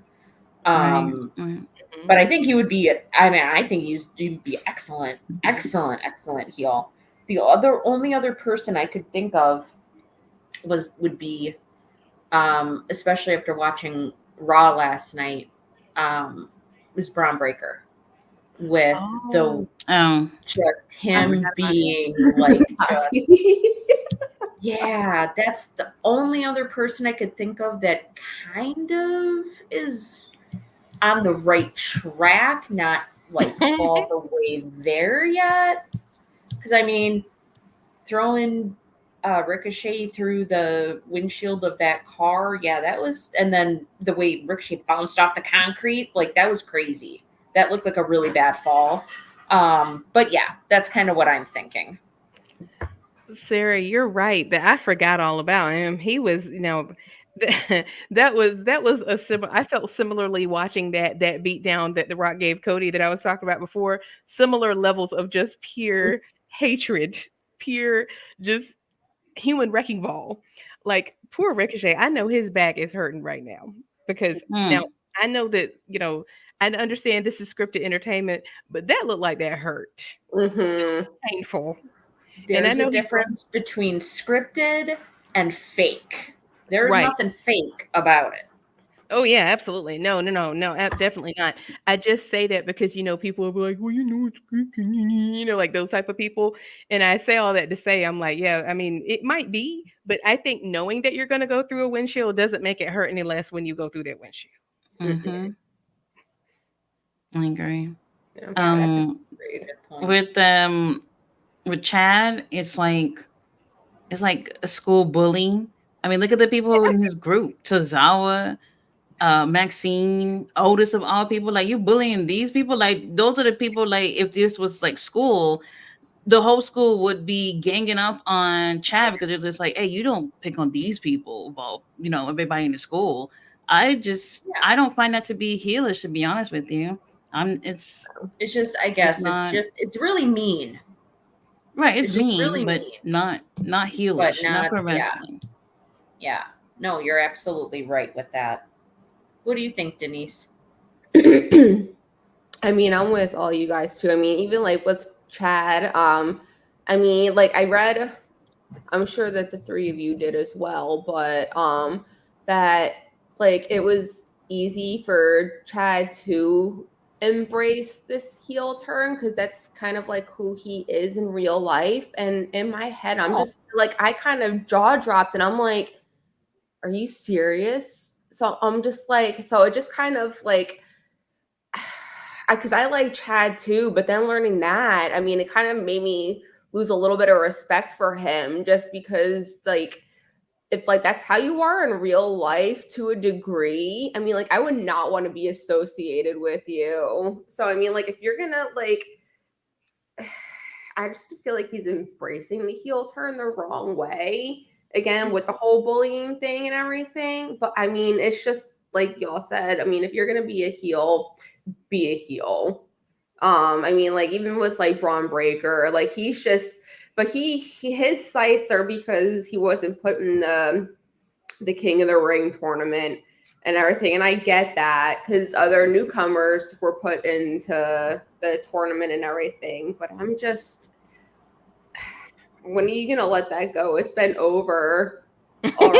Are you just going to keep that like, expanded? And I don't even stay heel. And I don't even follow his logic with that because you are mad. You are taking it out on the wrong people. If you're going to take it out on somebody, you should be taking it out on Triple H and the two GMs. You shouldn't be taking it out on other wrestlers because they had nothing to do with it. It wasn't their choice to make. Well, they're there. I can beat up on them. They're my victims. I can't beat up the officials. So This makes no sense. I agree with you, and also too, I would say I have that feeling. I'm like I don't want them to Wardlow him where he doesn't really actually have meaningful feuds, and they're just throwing him Yes. on screen to get a cheap pop. Like they need to Mhm. actually put him in some real matches, not a 37-second squash match, not Yeah. just beating up jobbers, but like real matches. Now I know he did have that match with Ilya. I did like that. Let's be Mhm. Oh, that focused. was very good. That was very good, but I feel like that was the first time we've really seen him have like a real, Real legitimate, competition. believable match Yeah. on the main card, not on NXT, but on the main card. So I'm like, okay, let's do more of that, and let's just Mhm. wrecking ball activity. Yeah. That's right. Where it wasn't just a spear and a power slam and the match is done in 2 minutes. Like we actually got a match, like an actual match that had some substance to it in that regard. So no, I think you're right. Yeah, so what is the next topic, Mitch? Well, actually, I want to say, like, if we're just Oh, naming sure, like sorry. Chad Gable, Ron Breaker to be the best heels in WWE, Paul Levesque, y'all in trouble. Y'all in trouble. If that's the best y'all got, well, I mean, you got Time a to point, step it up a especially when bit. you have Judgment Day, which they've been a heel stable for how long, Like and 2 they're not yeah, your most years. dastardly Literally heels. 2 freaking years, and it's Wow, gotta stop. Yeah, they're like so boring. that's kind of a shame that you're right. Like you got heel factions, but they're not the most dastardly. yeah, crazy. Mhm. Yeah, and I mean, I didn't even pick um the new Bloodline with Solo and them. I was Wow. like, he's not. They're just not doing enough. Like they should be tearing through every babyface on SmackDown. Yep. Right. The only Every person that they're single one. scaring is Paul Heyman. I mean, Yeah. just Yeah. I have to say though, his facial expressions are on point. I have been yeah. Oh my enjoying God, his Paul facial Heyman is a expression. Paul Heyman. Man, give that man an Oscar. He's a better actor than half of Hollywood. He is so good. His facial expressions, and he's I so know, good at so like his. funny. If I may speak, I'm like, oh my God, Paul. He's so extra, but he does it Drama so queen. well. So there's a reason why he's a Hall of Famer. He is so good. Oh my gosh, it just makes me laugh half the time. Because I'm like, man, I thought he was like sniveling little weasel before. Now he really is a sniveling little weasel. Like he snivels every episode of SmackDown So since good. Since WrestleMania, since Roman's been gone. I think it's hilarious. But you It know makes me laugh. what's the best too is even though it's not being said, we all because we know how Paul Heyman works. We all know all that's going on is being reported back to Roman. So when Roman comes back, like what is going to happen? Man, Really Facts. interesting. it will be very interesting. There is a theory. Have y'all seen the theory? Speaking of heels, there is a theory I've heard some people say that they think that, again, because he's a good actor, that Paul is just playing and that he is going to be the one to turn on Roman. I thought that was an Hmm. interesting theory because No. I thought he was going to come back and be like, "Wise man, I'm back." But there's some people that think that Paul really is in cahoots with Solo and them, and they're just acting, and that Interesting. Hmm. he too is I going like to turn it. on Oh Roman. I'm wow. like, Paul Interesting. Heyman heel turn? Hmm. I like it. It's very Gee, dastardly. It is. it is. It It is. definitely is. And that's why I just, and to your point, what you just said, it would explain then, kind of feeds into um, Paul Heyman's interaction with Kevin Owens on SmackDown the other week, where Kevin Owens was like, "I'm not listening to you. I don't believe you, Paul Heyman, and you're full of crap, and you're with the Bloodline. You love the Bloodline. You love Roman. So it fits. I mean, it fits into that. So I guess we'll just have to wait and see. That's right. Interesting. Wait and We'll see. have to wait and see for sure. But I heard too that first they were saying Roman wasn't going to come back until the night before SummerSlam, and I'm like, that doesn't seem like enough time to Yeah. have him come back and do anything. but then I was hearing that it was going to be earlier than that, like sooner than that, like July or so. And I'm like, I don't, because I heard he's off like shooting a movie or something. And I'm like, they can't just, if he's in the middle of shooting a movie, they're not just going to let him leave, and early from shooting this movie to go do wrestling stuff. Like if he's committed to this movie, he's committed to it. And he's got to see it until see it through. He's got to be there till the job's done. So yeah, I don't think that's, I don't know. Like to me, that just doesn't seem like enough time for him to come back the night before SummerSlam. That to me that's stupid. Should have him back for a little bit before he, to really try to drive home the whole bloodline separation thing. Mhm. But that's just the way I feel about it. I don't think it's enough time. He should be back for at least a couple of weeks to do stuff before any kind of big involvement in anything, in any kind of match. I think you're right. And personally, I think they're going to swerve us on this because I don't know if you guys saw this, but I'm like, oh man, they're so slick. Like, like we're fans. We know WWE reads our comments. Like, they do. They're in those They comment better. sections. They do. And did y'all see how, like, a couple weeks ago or so, they had advertised Roman Reigns as being on the SmackDown before SummerSlam? But like, Yeah. because people were posting like, oh, he's like screenshots from the WWE website. And then, because I went to go look myself, I'm like, ooh, maybe I'll buy tickets. And people were in the comments underneath those, like, oh, I don't see it, I don't see it, I don't see it. They took it down just as quickly as they put it up. So I'm like, you know how they are. I feel like they're like, maybe we can make more money if we just have people keep buying tickets to these events and coming to see, because he could pop up anytime. I think you're right, Sarah. I think he's there going you to come go. back randomly. I don't think it's going to be, Yeah. planned. Scheduled. I think he's just going to pop up because the way, when his music hits, the roof is going to go off that place. Like people Oh are my going to, God. People are going to go they're going crazy. to lose it. Me included. We will lose it. I am she. People She's are her. going to go nuts. Yeah. People are going to go nuts. I think now that you mention it, I remember Earl saying something during one of the watch-alongs that I did, that I've done with him. I think he said something like Roman was advertised to be there, but now he's not. Like he was, like his picture was on the thing for SummerSlam, but now they've pulled his picture off. And I'm like, they're not gonna not have him there. Like Right. he's probably going to be there, but they are trying to, throw a curveball at us probably. Mhm. Which whatever,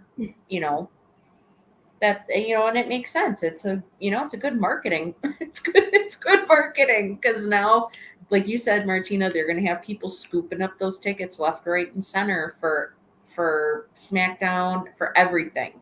People are going to be scooping up those tickets, and they're going to start selling out again. And I think Nick had mentioned that they sold out Raw last night, so I think we're going to now start seeing that becoming a trend, I think, through the summer, where their shows might start selling out again. I think so too. That's what I think, but I could be you're totally wrong. Yeah. I could be totally wrong. I 'Cause said the same thing. they have a Monday Night Raw a few hours away from me next week, and they're still not sold out. They're not gonna get my money. I know that, because I'm bored with y'all. But I was kind of surprised. I was like, oh, okay, we're a week away, and you guys are still trying to get some tickets. There's an account on X that shows you like how many seats they have left and things like that. I don't know if you guys know, but I can't remember the name. Somebody will mention it. But I know what you're talking about. WrestleNomics or something like that. Wrestle something. oh man, I cannot remember. I know what you're talking I about. do follow them, but they do show you, and I was pretty surprised. That's crazy.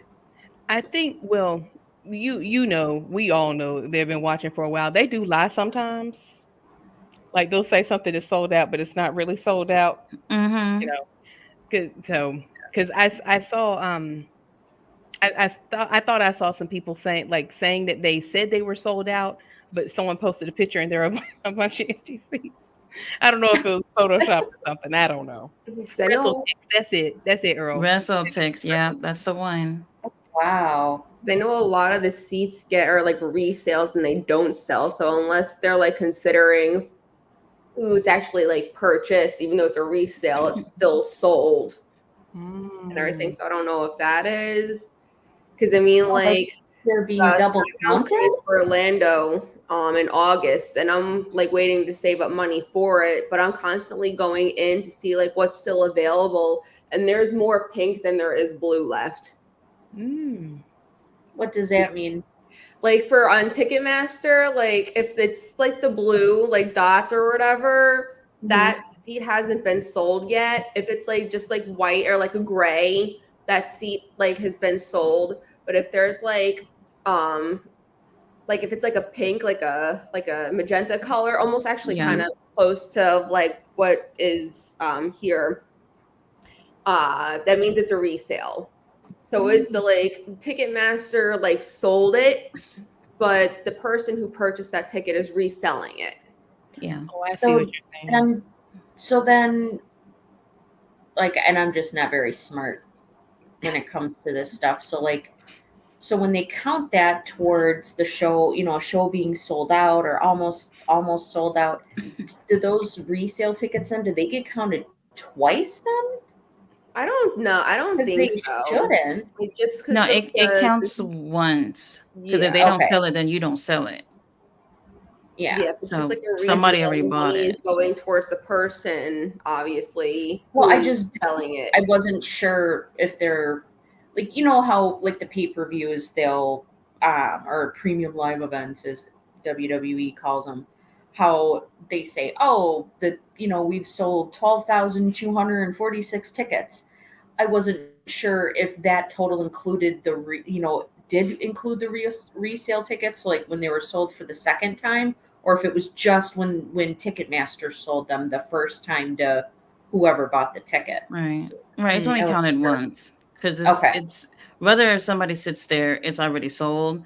So they're just trying to, I guess, gouge some money out of people by selling them at a much higher price. But I would say this, y'all, Ticketmaster recently had a data breach. So a lot of these venues, oh yes. Oh yes. The people who were involved, they threatened Ticketmaster for a certain amount of money, and if they don't pay them, then they will release information. Personally, I don't buy from Ticketmaster. I go ahead and go directly from the venue. A lot of people Oh, don't yeah. know this, but the venues sell tickets too. Like, Yeah. because I knew they was gonna be on Ticketmaster, and I was just like, because I just bought 6 tickets for AEW this summer, and I was just like, nope, not Ticketmaster, girl. I'm not. No, I went on the venue site and I bought them from there because a lot of people don't. A lot of people trust Ticketmaster because they've been around for so long, but now that this issue has been around, Ticketmaster's not going to budge and give these random crazy people money. They don't care if your stuff get leaked out. Dang. Yeah, they're basically trying to hold them hostage. Yep. Dang. That's nuts. Glad you shared that, Tati. I did not know that about the breach. Mhm. Yeah, Right. So seriously. if y'all looking to buy tickets for anything, try looking at the venue and see if they're selling it there first. If not, there might be other ways around it. Like people don't know this, but venues still sell tickets at the locations too. Everybody wants to buy stuff online. You can literally go to these places and buy the tickets too. So if you're really trying to protect yourself, then I would not recommend Ticketmaster, at least not right now. Wow. That's good to know. Mhm. That's nuts. Yeah. Dang. And you would think a ticket, company like that, you would think they'd have better security in place. Yeah. Right. Millions and millions and millions of dollars at stake. Yeah, I Mhm. think they would have much better security. And now, who knows? Now, if they don't pay this ransom, that ransomware, that's what that stuff is called. Mhm. That data They breach thing, it's won't. called ransomware. I believe that's what it's called. But they're basically holding Ticketmaster for ransom, and you would think that they're going to lose even more money because people are going to be like, yeah, my info got leaked because of that thing with Ticketmaster. I'm not buying. I'm not doing business through them anymore. Yeah. So they're going to lose even more money. Oh man, that's terrible. That's good advice though, is to just actually go through the actual venue. Yeah. Because a Yep. lot of those places, I'm sure they sell tickets online. You don't have to do it where you like physically go to the venue, like physically go there yourself to buy them and stand in line. I'm sure they probably do it I mean, online. I know a lot of people don't want to do that, but if you pay cash and you're not using your card or anything, then you're safe. You're safer than the Good ones who point. are. It's true. Oh wow. Earl said he got a boatload of cash with the first breach they had. Wow.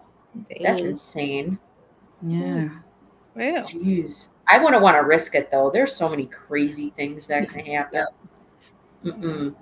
Nope. I'd be like having to freeze my credit report and all that stuff. Yeah, I not wouldn't wanna worth risk it. that's true. Not These worth breaches it. are getting out of hand. And the crazy thing to me is, just like as a regular person, like if these multi-billion-dollar companies can't protect their information, what's the regular person supposed to do? Like you're a sitting Uh-huh. duck. That's You know, true. we do everything on our phones. We do everything on the internet. It's very scary to me. I'm like, these are Mhm. highly secure companies. Like, it Yeah. just, You would I try not to think. think about it too much because it'll freak you out. You'll never want to do Right, anything. because You I Yeah. work for Blue Cross Blue Shield, and they have a massive data breach right now, and people are freaking out every day. Somebody's just like, "Well, when is this going to get resolved?" I'm like, "Girl, I have no clue. I just work here. I don't know." And I'm not part of we IT. You're right. right, like I have no clue, and a lot of people were very surprised about it because there's just like, this is a big reputable company. Like, how is this happening? And I totally understand. Like, imagine your health information is just out there somewhere, and it's just absolutely wild. It is. I don't know. I Yeah, don't so know. many people. Yeah, so many crazy things are happening. That's why we need wrestling, is to kind of make I things like agree. I know, I agree. agree. kind of take Man, us out I of all think. the stressors of the real world when there's all this crazy stuff that can happen. That's why I wrestling's completely great. agree. And you know what? I guess maybe when you phrase it like that, I guess that's one reason, like I'll speak for myself, why I am so passionate about it. I'm like, man, this is my entertainment. Like I don't watch the NBA, I don't watch the Hmm. NFL, baseball. Like I watch wrestling. I want it to Yep. be good. Yeah, like Yeah, I I don't watch agree. those crazy shows like it's hilarious. I hear some of the other ladies at work, they're talking about they watch The Bachelor and the Kardashians. They watch all No. this crap. And I'm like, Mm-mm. Watch oh, that either. no, No. I don't watch that garbage. No. Wrestling is our reality TV. You're right, exactly. Right. It is. It is. It's way better than that, than those other things. Jeez. Yeah. For Yeah. sure. Real Housewives of Atlanta. Oh, God. Oh Oh man. my I don't God. know about all that. So it's interesting you guys bring that up because I remember when WWE was like dabbling into the whole reality thing, and I was like so concerned. I was just like, I don't know if it's gonna work with you guys. I don't know if y'all remember watching Total Divas. At Oh, some point yeah. I did actually enjoy it. When they branched off to do the Bellas and John Cena, I was just like, all right, we're doing too much here. I don't want to see John Cena turning heel on his girlfriend. Like this is just too much. Mm-hmm. Too much. And nowadays I feel like it's a lot of they're making things up. Yeah. They're making up something. It's not supposed to be real life, but we're making up stories so that we can have more viewers. I don't know. I can't get behind it. Even AEW tried to do it with whatever it is that came out last year that nobody watched. Um, I don't think Cody and for Brandy had a wrestling. show too. Remember that? Oh, you know what? I actually watched it, and Who? Cody and Brandy. They had a show like maybe 2 or 3 years ago. Oh, And I don't wow. think it lasted that long, but it was called it Rose was to the one. Top. Yeah, it was one season though. Uh-huh. Mhm. Yeah, Oh, actually, wow. it ended right before he left, Yes, it so I did. can see why they didn't have Really? another And season. they like never spoke of it again. Sometimes I'm like, Mm-hmm. you ever be like, did that Oh, really happen? wow. Because no one talks about it. Like they don't talk about it. I have never heard anyone talk about it. I'm like, Oh, that happened, jeez. right? I'm not crazy. Oh, That happened. I don't remember that. It just maybe because I didn't watch it. Well, to be It's fair, not Sarah, that great. it was not that good, and also the timing, it was very unfortunate because they film shows months and months and months before we really I'm see it. sure. When the episodes were actually airing is when Cody was going through it. He was in like his Oh. peak time when they had hated him, like he was getting booed out the building, like really, really, really booed. So it wasn't really Oh, helping. It wasn't like, yeah. wow, let me go see my favorite wrestler show. People were like, boo, screw Cody Rhodes. So I think they Right. were just like, that's not it. This isn't gonna Yeah. fly right now. It had to have been like 6 episodes or something like that. Yeah, it wasn't very long. Oh man, Dang. that's I like them in real crazy. life. I will say that. I think they're beautiful people. I like them in real life, but as in wrestling, I'm like, no, thank you. No, no, thank you. And they were like the worst people though, because it's just like, no offense, but Brandy, girl, we don't connect with you. Cody Rhodes was like you said, going through it during the time. It wasn't a good time for them to have a show out, No. Yeah, she was and pregnant most of the show. It was. not Oh, okay. good. I felt like it was an experiment. They're just like, let's just try this and see if it works, and Nope. yeah, Yeah. Sometimes that stuff works. Sometimes it doesn't work. yeah. But I Right. guess we're not gonna know if they don't I try. wouldn't do like the reality shows type of style. I think sometimes people do really want to get to know who these people are. And if you're just showing them all in drama and stuff like that, that's also another disconnect too. Because people do want to see people succeed as well too. And I think reality shows, they forget that all the time. They think, oh well, if we Oh throw yeah. drama at them, they're just gonna keep watching. And it's just like, well, when is something good gonna happen to this person, And for me, I'm just like, when it comes to wrestling, we already have that scripted thing going on where it's just like, I Yeah. don't want to see another show where y'all just adding a layer of another scripted mess. So Yeah, I see I what you're would saying. rather just see, like what someone's like, a true story of what somebody's really going through, and y'all could just edit out the drama and stuff like that. People would like to see that. I don't know if y'all noticed, AEW is airing something where, with I think Renee Paquette, and she's like talking to people within the company, and like literally like being really real with them, no characters, no nothing involved, and you really get a chance to see who these people are. And I think that stuff like that people want to see. I don't want to see y'all making up stories or whatever just for views. Like, it's no, there's plenty of other shows on TV doing that stuff. That's a good point. I agree. That's a very good point. All right, Mr. Mitch, what is the next topic? Nobody. Ooh. I think you're like, nope. Well, nobody. I was gonna say right now I couldn't think of anything, but I did think of like some entrances that I like. Like perhaps like entrances in the past. So I always thought Undertaker's entrance was cool. I always liked it, especially the stuff for like WrestleMania, where I think there was one where he had like hands coming up, supposedly, it was That was supposed a to be good like one. the hands It coming was up out of the so creepy. ground. Yeah, that was super creepy. It added a lot of ambiance. Oh yeah, Trick Williams. I think I do like his entrance, the way he jumps around and stuff. But I Thanks like for that bringing him song up. too. Catchy I like song, that. but that match on Sunday. Oh no, I was not Mm-mm. impressed. I went back, I watched it, and I was like, I was not impressed with that pay-per-view, like as a whole. Yeah, as a whole, No, I I just agree. liked Very it. lackluster. I didn't I, care for it. I was I like, guess I'm the only person. I liked it. Now. I will say I didn't sit and watch it start to finish, but the only match I missed was the closing match. I was like, I thought it was good. I liked it. Y'all didn't like Okay, the men's so match either? watch the last match, and you're gonna feel differently about the order of the show, I think.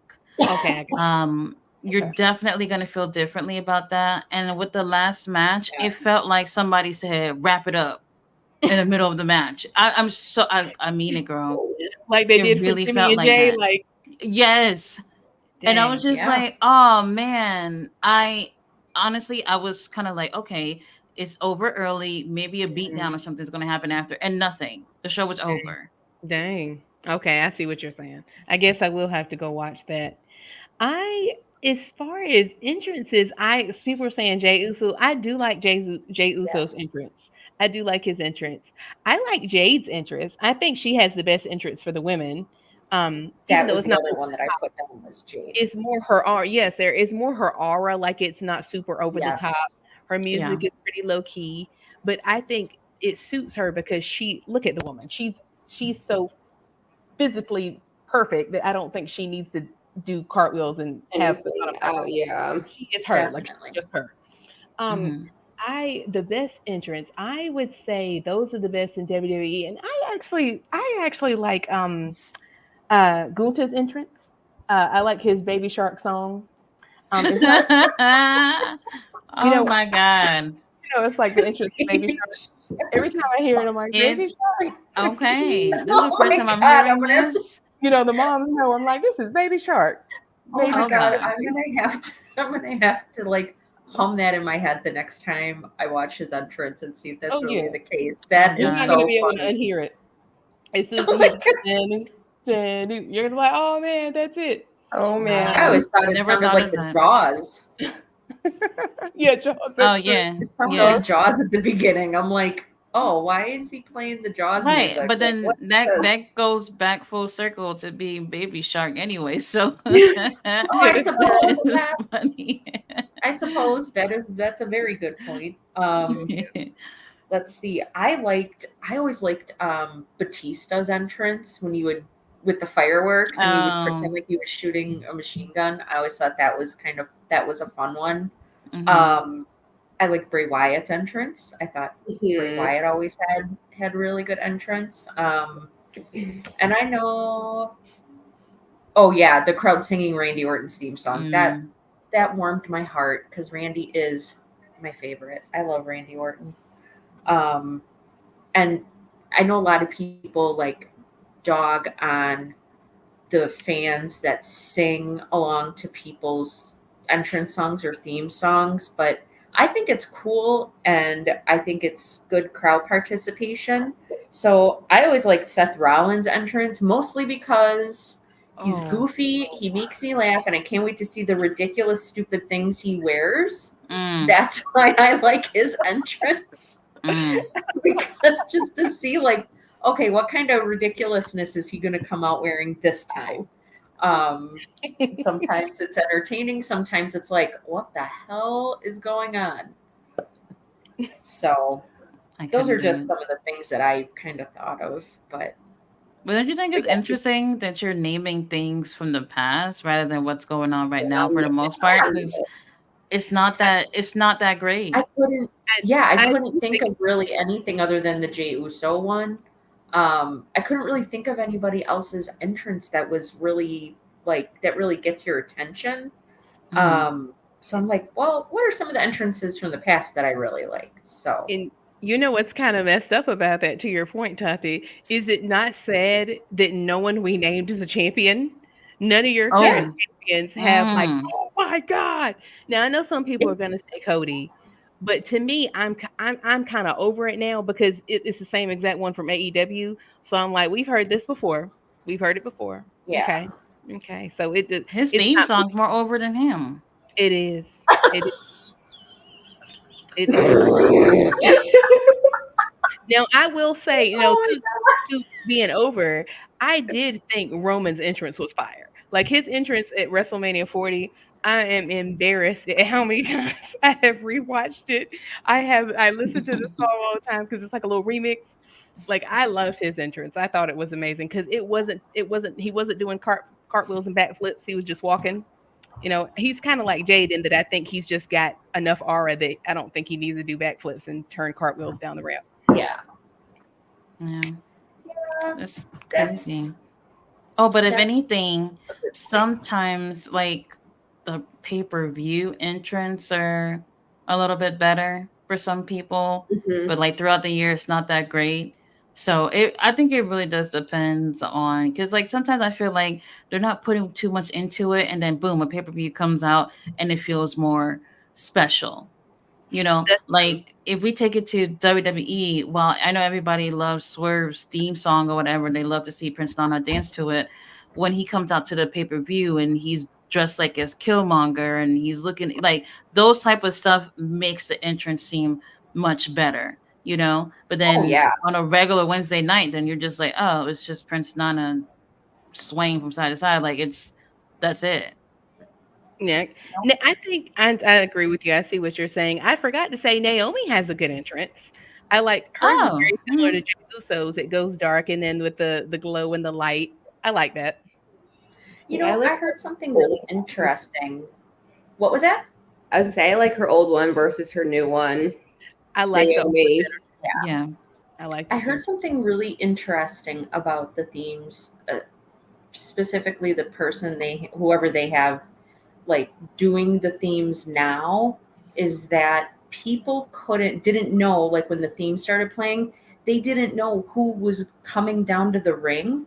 So that's why they put in people's names in their entrance music, like Naomi's, it spells out her name, and Gunther's, it says Gunther in it. Like the fans didn't know who was coming down to the ring at first, so they had to change some of them up and add the wrestlers' names to them. I'm like, that sucks. Like, Nice. that's not very good.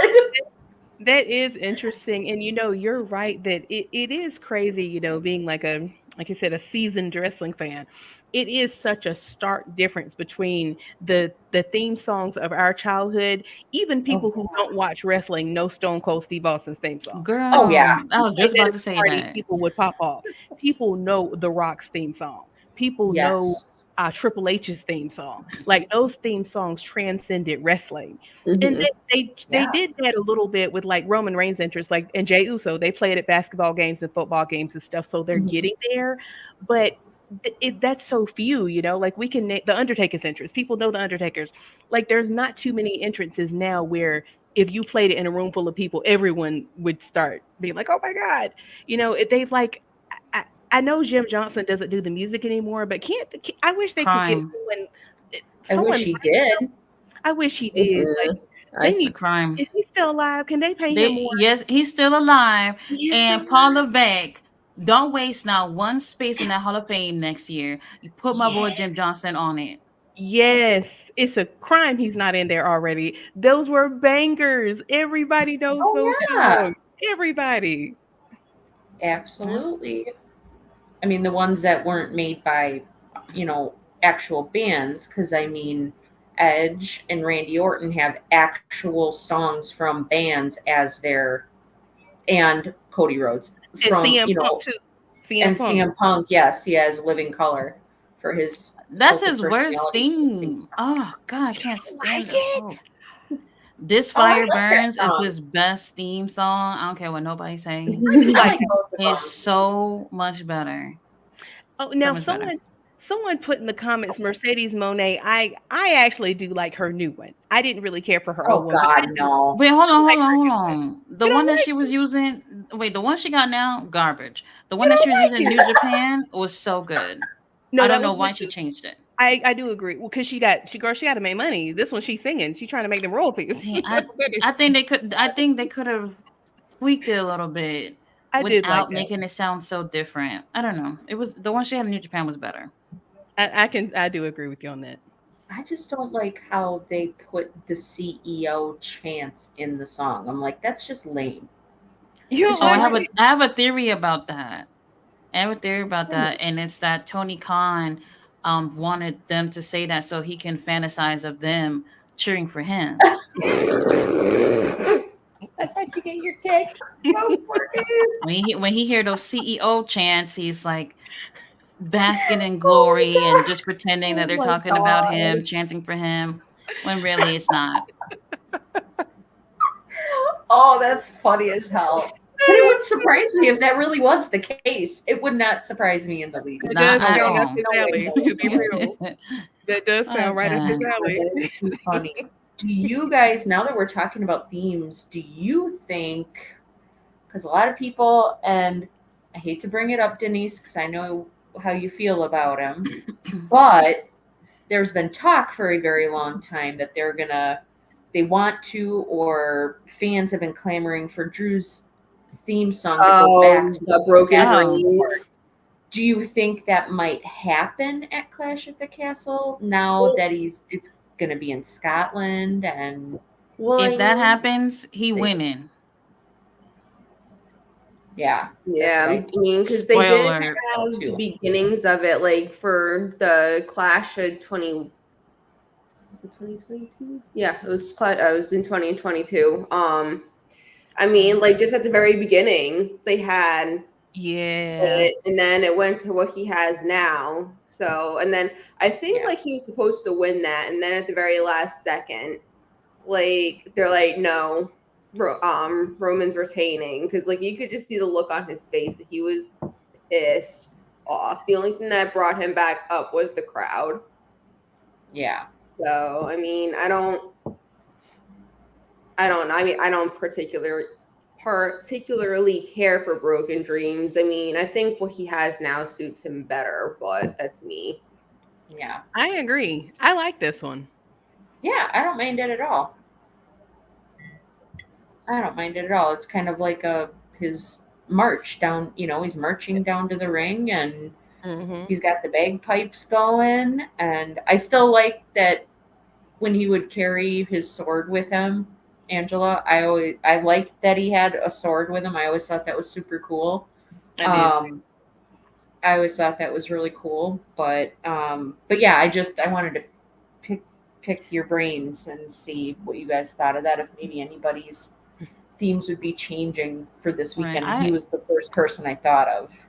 I don't care what he come out to, as long as he's wearing that kilt, I'm cool with it.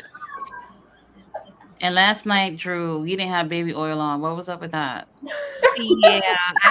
Yeah, I noticed that as well. I too was disappointed. I was like, we're not Very looking shiny disappointed. enough. That was the first thing I noticed, actually. Right, and because you know what? Because he had like all black on, like that's just like the perfect color to really stand out. The baby oil would have really did it justice last night. You guys were so He's going to funny. need Oh some my oil on God. Saturday. I need to see some oil on Saturday. Oh, you guys. Yes, Deal with it, Mitch. Deal with it. You could believe it. You have Oh, four that's too women. funny. Four women. Right. Come Yes, on. You could believe it. Yeah, Just remember my reaction when Randy Orton came out at Survivor Series last year. Hey, when AJ came back at the draft last year, I cried. I cried. So I'd be like, so good. So good. Oh my God. after he And- got injured. And hey, let those two guys be testament that like age doesn't matter. You can look good at any age. They are in the best looking hell shape I've yeah. ever seen them. AJ Styles looks better than he ever has, in my personal opinion. That's the Oh best my I've ever God. seen. He is so AJ ripped. Styles from a year Good ago. grief. Would you say Yeah, Denise? like, It's like AJ Styles ate AJ Styles from a year ago. Right. Like when he came back, I was like, dude, he was in the gym the entire time he was gone. I was shocked. yeah. I really How are was. you? I mean, like with what he does now is just insane too. So that helps. And no, people, he's not taking steroids on the side. Oh, I don't think so. No, No, not at absolutely all. not. He's one of No. the last people to do that. no, I don't think so. I don't think he is. I don't think he would ever do something like that either. I mean, especially not at his age, at this stage in his career. Yeah. He's gonna do it the Yeah. old-fashioned way. If he's gonna do it, he's gonna do it the old-fashioned way with diet and exercise. Through nutrition and stuff. He So actually I think believes AJ it. Styles is the last person we have to think about doing that. So, Mhm. um, Listen to people in the comments, and I was like, y'all need to shut the hell up. Just please shut up. You don't know what you're talking about. yeah, that's wild. People, these Yeah. just jealous dudes in the comments, like, Uh-huh. I I say that agree. to his face. Much. Like one person called him a clown. I was like, why don't you go ahead and say that to his face? I bet you don't have the balls to do that. Just please sit down and shut up. Just stay Mhm. behind your keyboard. Calling him a Right. clown as he's sitting in his mother's basement in front of a computer with Sweating. Cheeto dust all over his face.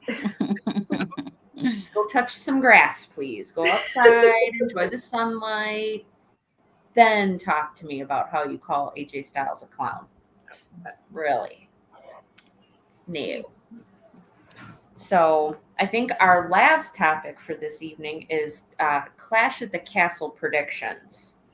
So Mitch has, there he is. Oh, Mitch, you're the bestest. Okay. So the first one, and I'm sure Mitch is saying, yeah, I know I'm the best. The first one we have is Damian Priest versus Drew McIntyre. So I already talked about that a little bit in the or no, maybe I didn't say that on air. So personally for me, what I'm looking forward to is to see if CM Punk comes down and screws it up for Drew. I am very excited. I'm all for it.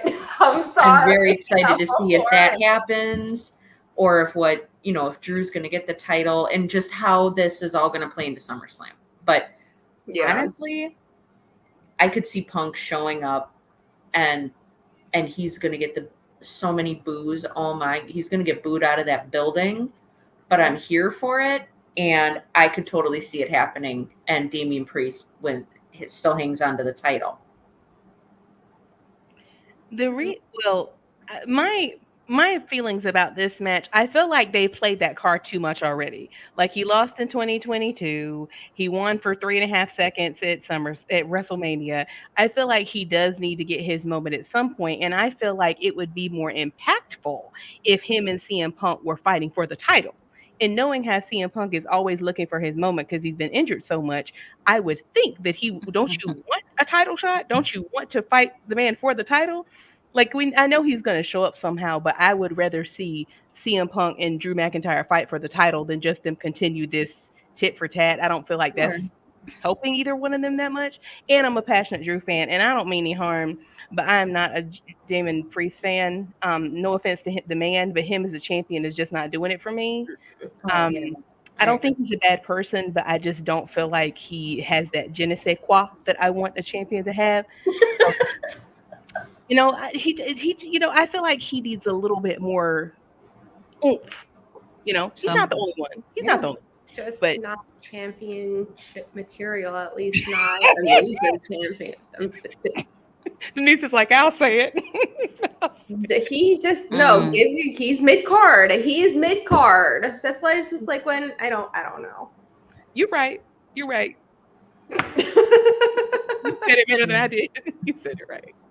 Well, Damien, I did want him to cash in and win.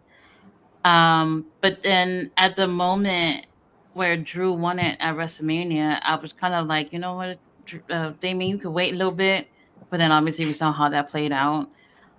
Since Damian Priest hasn't answered any of my DMs, I would like to see Drew McIntyre take the win.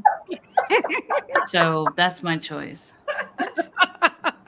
Yeah, Damian Priest, you need to answer Tatiana. It's too late now. It's too late for him. It's too late. It's too late. We've moved on. But I would say this, though. I don't want to say that Damien is a bad champion. I think he won the title at a really bad time where there are better choices in terms of who could be holding that title. So I don't want to say he's doing bad. It's just that you see him and you're just like, damn, but all these other people could be holding this right now. AJ could have been holding it. Drew could have been holding it. Gunther, like there's better choices right now. I don't think the timing's on his side right now in terms of how he looks as a champion. Yeah, that makes sense. And you're absolutely correct. I agree. Mm-hmm. Do you feel in agreement with me, Denise, or did you have other thoughts too? I mean, he's at home.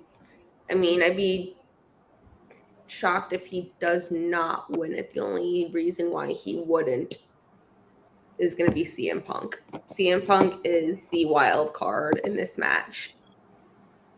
Or, you know, I thought of after watching Raw last night, Damian Priest said, in his promo with Drew, I don't need the Judgment Day. This isn't Judgment Day's title. This is my title. I don't need them to hold on to the title. I wonder if that maybe is going to come back and bite him in the butt. Mhm. Like that Clash at the Castle. This is very true. That's true. If CM Punk gets involved, he's gonna need the Fed to take him back to the U.S. because there is just no way that the people of man. Scotland's gonna let that slide. That's true. Oh, I And, love the way you said that. That is so funny. It is so true. And especially because they already did this once. That's my thing. They already did this once. If they do this again, you're right. Like he's gonna need All hell's gonna the break Alpha loose. ways to bring it back home. He's Scots going to need are his own crazy. security for sure. He's going to have to call up Trump and ask him to borrow some of his Secret Service agents to get him back into the country and get him back home. That's for sure. Man. Oy, oy, oy. All right, next we've got Bailey versus Piper Niven. I really don't care. Dang. Look, there's no build up for this. Yeah. There's no build up. And I get it. They're giving Piper Niven a match in Scotland. She's from Scotland. I get it. And it's very nice that they're getting everybody from Scotland on the card, but it seems disingenuous to me. No, yeah. I too agree that I don't care about this match, and that upsets me because, like you said, I feel like they did Piper Niven a disservice. We should care about this match. She is Yeah, from we should. Scotland. And she gave Yeah. a really good promo the other night. Did y'all see that? When that was the first time I heard her talk in a while, because normally It was Chelsea aight. for her. I thought it was good because honestly, I didn't even know what her voice sounded like. I had never really heard her speak like that. They have her speak like so infrequently. I was like, okay, she sounds pretty good. I didn't think it was horrible. I thought it was pretty good. But I say all that to say that I feel like they did her a disservice, that they could have given us more build up. They could have gotten us Yeah. more invested into this. But it does kind of feel like an afterthought. And again, kind of like with Cody and AJ, I really don't think she's going to lose. I don't think Bailey's going to lose. So Yeah. that's another one. I really don't like giving us a meaningless championship match where Yeah. the person is not going to lose. The champion's not Yeah. going to lose. Yeah, I think Bailey will retain. It kind of feels like they just realized Piper is from Scotland, so they just added her on. The crazy thing is once again, I'm going to say too many pay-per-views and not enough time to build up something in between. There's only like a few weeks in between every pay-per-view, and then you give something like this, like 2 weeks before a not even 2 weeks, not even 2 whole weeks before a pay-per-view, and then you want people to be invested in this. Nobody cares. Yeah. Yeah. No, I agree. I think Yeah, that's a with big Pepper, problem. yeah. But it's just going to be interesting to see how Bailey's going to beat her because they've never been in a match together Mm-hmm. at all. And I mean, the deciding fight factor could be Chelsea trying to help, but in actuality, she hurts Piper in the process, which is what Bailey's going to capitalize on. Yeah. That's true. That's a very good point. That is an excellent point. I wonder what she'll wear. I never thought about that. Yeah, I'm with you, Tati. The thing I like most about Chelsea Green, her looks are really cute, man.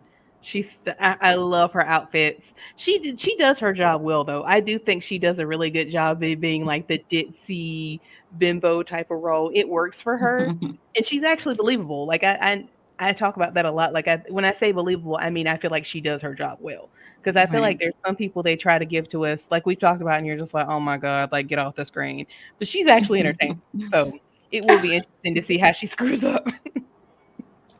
Now, just imagine if Chelsea Green watches this. What? You think I'm a ditzy bimbo? How dare you? I could totally see her. Oh my gosh, that would be too funny. Too Yeah. funny. I didn't even think about that aspect of Chelsea getting involved in costing Piper the match, but that is an excellent point, and it Would've- would be on brand for her character. Mhm. Yeah, it would. It would be very on brand for her character. I like that. Yeah, I think Bailey. There's no reason for Bailey to lose the match. I mean, I think Bailey's got this. And then of course we have the Intercontinental match with Sami Zayn and Chad Gable. Now, I don't know. What do you guys think about this? I'm bored. Give it back to the ring general. I'm over it. I'm over it. I mean, Sammy's retaining. There's no freaking way. Yeah, Sammy's gonna retain it, especially because the last I heard, correct me if I'm wrong, you guys and people in the chat, if y'all have heard differently, the last I heard, Chad Gable has still not signed a new contract. Anyone know differently? Oh, I don't know. I haven't heard that he has. I have not Yeah, heard I anything that hadn't. he has signed. Yeah, So for that reason, I would assume that he is not going to win. But I'm with you, Tati, because I said from jump, I didn't want Sami Zayn to win to begin with. So which makes me sad because I like the Gunther, the ring general. They say the way they say his name just cracks me. That's what you have to say. Like sounds like a cereal brand. Goontaz. It's so over the top. Like I liked his reign, and I do feel like he brought more prestige to the Intercontinental title that hadn't been there in a while. And so it makes me sad that I'm like, man, y'all ended his reign to just do this. Like this is what we're doing. Yeah. Bored. I don't like it. I agree. But I think if Chad Gable is going to get the title, I mean, first of all, I think Chad Gable should have already got the title like last fall. Yep. That would have been the perfect time to put the title on him. So if they are going to put that title on Chad Gable, I think it might be happening perhaps at SummerSlam, a much bigger stage, where they've got more eyes, not just physically at the show, but people watching. I think that would make it a much bigger deal to do it at SummerSlam. I think Sammy is. I agree with Martina and Denny. I think Sammy's retaining it. I think he's going to hang on to it for a little bit longer. Now, remains to be seen though if Otis is going to be the reason why Sammy retains, or if he's going to, if he's going to interfere in some way and mess things up for Chad Gable, or if he's going to go against Sami Zayn and cause Chad Gable to win. But I think Sami Zayn's going to hang on to it. See, Otis, none of them has ever really interfered in his matches either. But then the past couple of times they haven't been out there because Chad's like, I don't want you here. I don't want you embarrassing me and everything. So it wasn't last night on Raw. I think it was last week on Raw, or maybe it was the week before that, or maybe it was at the King and Queen. Maybe it was King and Queen of the Ring, where Chad Gable was holding Sami Zayn up, and Otis went to go give him a clothesline, and Sammy moved out of the way, and Otis ended up clotheslining Chad Gable, and that kind of put him out of the match, and Sammy ended up getting the pin. Was that last? So I think that was I think that was at King and Queen of the Ring, if I'm not mistaken. I think you're right. Yeah. Okay. Yeah. So I think that he did interfere, but like inadvertently, it was from Chad Gable like pushing him to interfere. So that's just my feeling on it. I guess I'm just waiting to see if Otis is going to interfere, and if so, how much is he going to interfere, or is he actually going to stand up to his big old bully and do something about it finally. So yeah, that's what I think about that. let's see. And then we have Cody and AJ. AJ's we all said it earlier. AJ's not going to win the title. No. Unfortunately, I think he should definitely win a title before he retires. Money in the bank. Yeah, I'm like, I wouldn't mind seeing him have another title run. I think that would be fantastic. He wants it. He deserves it, and he's earned it. Give it to him. That's why I'm like, Money in the Bank. When I was in Jacksonville, we had that small interview, and I'm just like, I don't know, like, where do I go from here? I'm like, Money in the Bank, God damn it, Money in the Bank. Just win that damn match. Yeah. Although I do have to say, it is nice seeing AJ back together with the Good Brothers. I like those three together. Mm-hmm. The three of I them. know, right? They were born at the pay-per-view on Sunday, but all right. I was gonna say, it's like, that they have free reign to interfere if they want to. Oh yeah, they do. That's true. And Cody Rhodes don't got no friends over there, so Nope. That's true. we'll see. You know what I'm just realizing looking at this card? I just realized there's no bloodline match. Nope. That's crazy. That's the first time. Don't speak soon. Paula Black Matrosa and on SmackDown. That's true, because I'm sitting here thinking about it. That's the first time I can remember no Samoans, no members of the bloodline at all having a match on the card for a long time. Nobody? Not Jay? Not anybody? Interesting. It makes me wonder if they're gonna somehow interfere in Cody and AJ's match, perhaps. Maybe they were listening to us earlier. They're like, call it. Yeah. Yeah, right. We're gonna call it right now. We gotta change this up a little bit. Although I've been hearing a lot, they've been talking about Jacob Fatu coming. And I wonder if maybe that's where he makes his appearance. And he interferes in the match somehow, I guess. I don't know. You are right, though. There is going to have to be something somewhere, because like we've all said, AJ Styles is not going to say I'm quit unless he's someone is mouthing it. Like, remember like when Triple H and Stephanie got married and he was like mouthing like, I do. I'm dating myself. Oh yes, and the drive-through in Vegas. Oh my god, that was so fun. It was so much fun. Unless they do something that goofy. It's probably going to be something like that, something weird like that. They'll probably end up doing. It's going to be something crazy. Yeah. Oh, I don't know. But I just don't think Cody is clever enough to do something like that. That's the thing. That's a good point. Right. You're right, Denise. I don't know what I was thinking. You're absolutely right. And there was 100% right. There was an I Quit match years ago with John Cena where I can't remember if it was Randy Orton and John Cena or who it was, but they had like a voice recorder and they had this voice recorder hidden and all of a sudden the ref was like, do you quit? And it was this voice recorder saying, I quit, but John Cena's mouth wasn't moving. I'm like, what is happening right now? Like, don't be surprised if they do that. I remember that mess. Oh my god! Yes. It was like this black voice recorder box thing, and they had it hidden by the by the announcers. I'm like, what the hell is this foolishness? That's what it was. The Miz. The Miz. Miz is very clever with that stuff. And Earl's favorite, The Miz. You're right, Denise. The Miz is clever. Like, he's a good dastardly heel. Like, I know a lot of people don't like that. Sneaky and devious. You're right that Cody's not that sneaky and devious. Not at all. He's too good for that. That's true.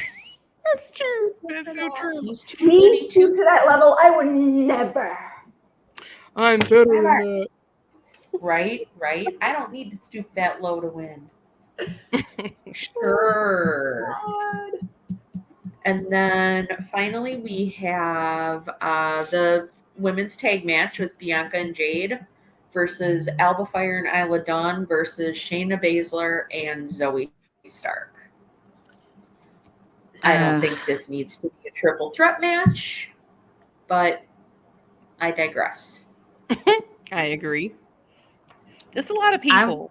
I'm okay with it being a triple threat because it just gives us something a little different. Mhm. Um, I I think it's pretty obvious they're gonna end up retaining, and I'm not impressed. I'm not impressed. At Like, least they're not on the pre-show. that's So true. That is true. That That's an is upgrade, I guess. something. Sadly, yeah. right? Like, I agree with you though. I don't like, and no offense to them, but Alba Fire and Isla Dawn, I like them, but I feel like this is an interesting choice to put them directly into a PLE triple threat match for the Mhm. titles. I feel like same thing like we were saying with Bailey and Piper Niven. We could have built this up a little bit more, but they Mhm. didn't. They literally just threw it on there. So I think they should get their shot, but I don't think it should happen here. I would rather see Bianca and Jade versus Shayna and Zoe. And like you said, we know Bianca and Jade are going to retain. Like obviously they're building that up. We know that their dream is Jade versus Bianca at WrestleMania. Like we know that's coming. But I like them as a tag team. I know people are like chomping at the bit for someone to turn on someone, but I actually like them together. I like it. Mhm. But then again, I will say I do think that Shayna and Zoe make a good team. I like them as well. And I think that they would be great champions as well. I would like to see them be champions at some point, but it's not going to Right. happen Saturday. Oh, yeah. I mean, I'd like to see Yeah. Shayna and Zoe win, but no. I agree. Definitely Bianca and Jade are retaining. And with Alba again, only Alba and Isla are thrown into this match because they're Scottish. Yeah. Yeah, like I Mm. said, it's disingenuous, not taking anything away from either of those ladies. It's just like I said, it's almost a slap in the face to our intelligence. Like, really, we know the only reason that you are even entertaining interjecting them into this conversation is because they're both from Scotland. Mhm. Yeah. Yeah. Not good enough Like, reason. Mm-mm.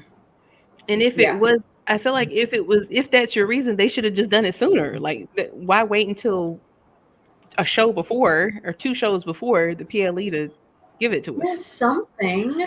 I mean, Ah, and you knew for how many months that this PLE is in Scotland, you definitely could have built this whole card Yeah. up Yeah. more to incorporate all of these Scottish athletes. That's all Absolutely. I'm saying.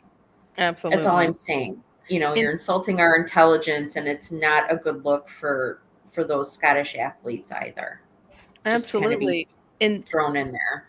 that's the crazy thing about WWE. Like we know that they've said for years they plan their shows like 2-3 years in advance. So I'm like knowing that as a wrestling fan, like what is the reason you got it planned Right? 2026, but you couldn't plan to 2 weeks out? Like what's going on? Yeah. Mhm.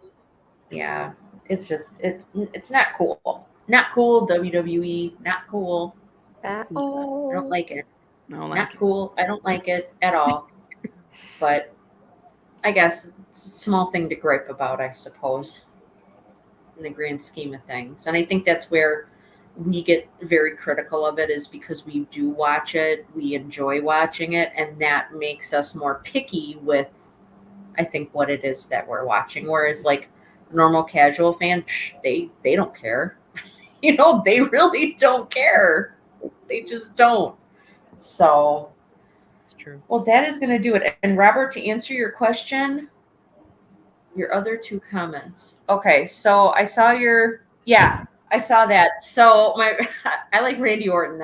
He is my favorite. So Randall. Randall, Randall. Randy. I still miss the way Randy. I miss the way Riddle would say his The way name. Riddle It used to makes say me it. The best friend Randy. laugh. Or when he came out dressed like Randy Orton with the Oh goatee. God. No. Oh, it looked so dumb, but it cracked me up. It was so funny. But yeah, I like Randy Orton. I've liked Randy Orton for many, many years. Whether he's a heel or babyface, it doesn't make a difference. And he plays a psychotic heel. So Oh especially God. in 2009, that was Oh scary. yeah. Like, it was scary, scary. Kind of freaked Mhm. me out. Yeah, he did. He did. Uh-oh. So, Robert, you have to tell us what he's doing for you. Oh, he does these stories where Kenny Omega and MJF are fighting for my love. So, Wait, what? Oh, I love MJF. He's the best. I'm so glad he's back. yeah, Oh, sometimes I MJ. can't pick between the two of them. I love MJF. He's one of my favorites. I think it's particularly interesting because with MJF because at first he was just this dastardly, mean, terrible, awful heel, and then he was like super duper baby face, kangaroo kicking and being on, having new T-shirts and new theme songs, and it's like baby face, and now he's like a mix of the two, which is great. See, I to love me, it. he is so. I think he's one of those that I think he's so good at being a heel that he's a forever heel to me. Even when he was supposed I to be love a him. face, I still never saw him as a face. I guess it's because at any second I felt like he was going to snap because he is a very, very good heel. Like he is very So good convincing. at it. He is so good at just being like the most detestable, dastardly. I know we say that word a lot, but what other word can you use? He is the Yeah, epitome evil. dastardly.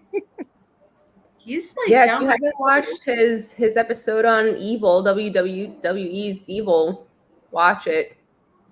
Oh, you mean Randy? Oh, Oh, Mhm. it was scary. yes, Like Randy was freaky scary. scary. Oh yeah. The And like how shaved he head. like the part where he like psychs himself up, I was just like, whoa, please breathe. You're like really red and the veins are popping. I'm like, calm down. Terrifying. No!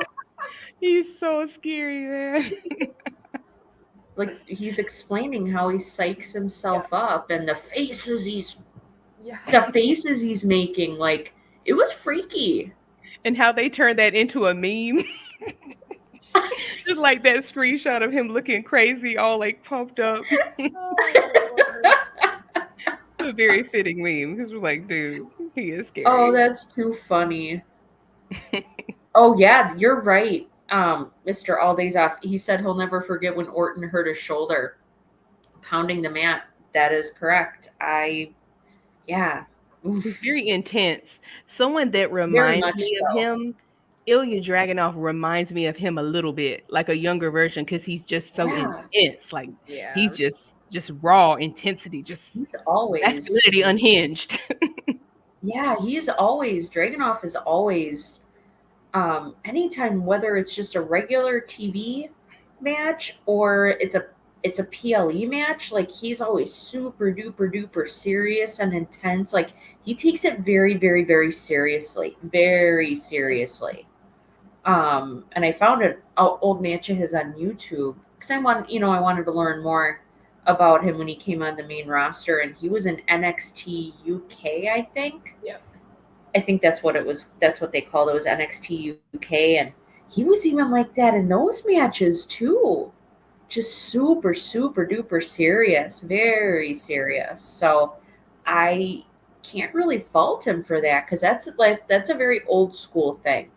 It's a very old school thing. You're not all being all goofy and wishy-washy with what you say and what you do. You're very intense and take it very seriously, like very serious.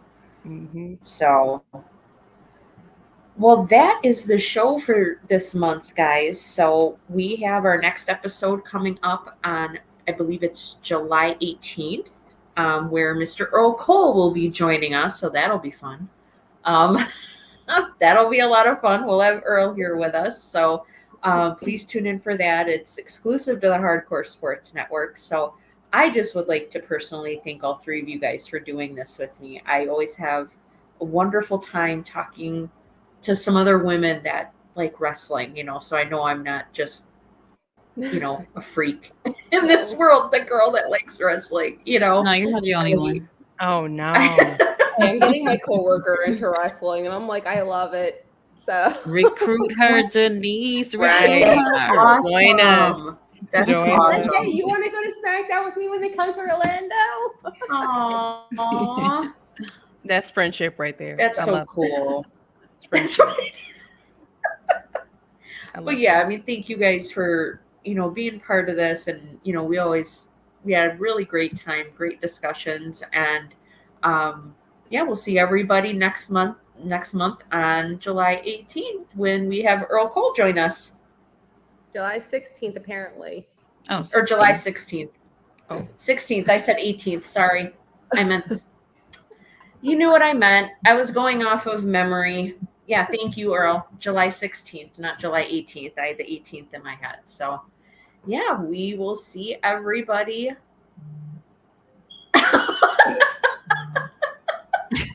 Okay, Robert, that sounds good. Well, I hope everybody has a good night, and we will see everybody next month. Good night. Bye. Bye.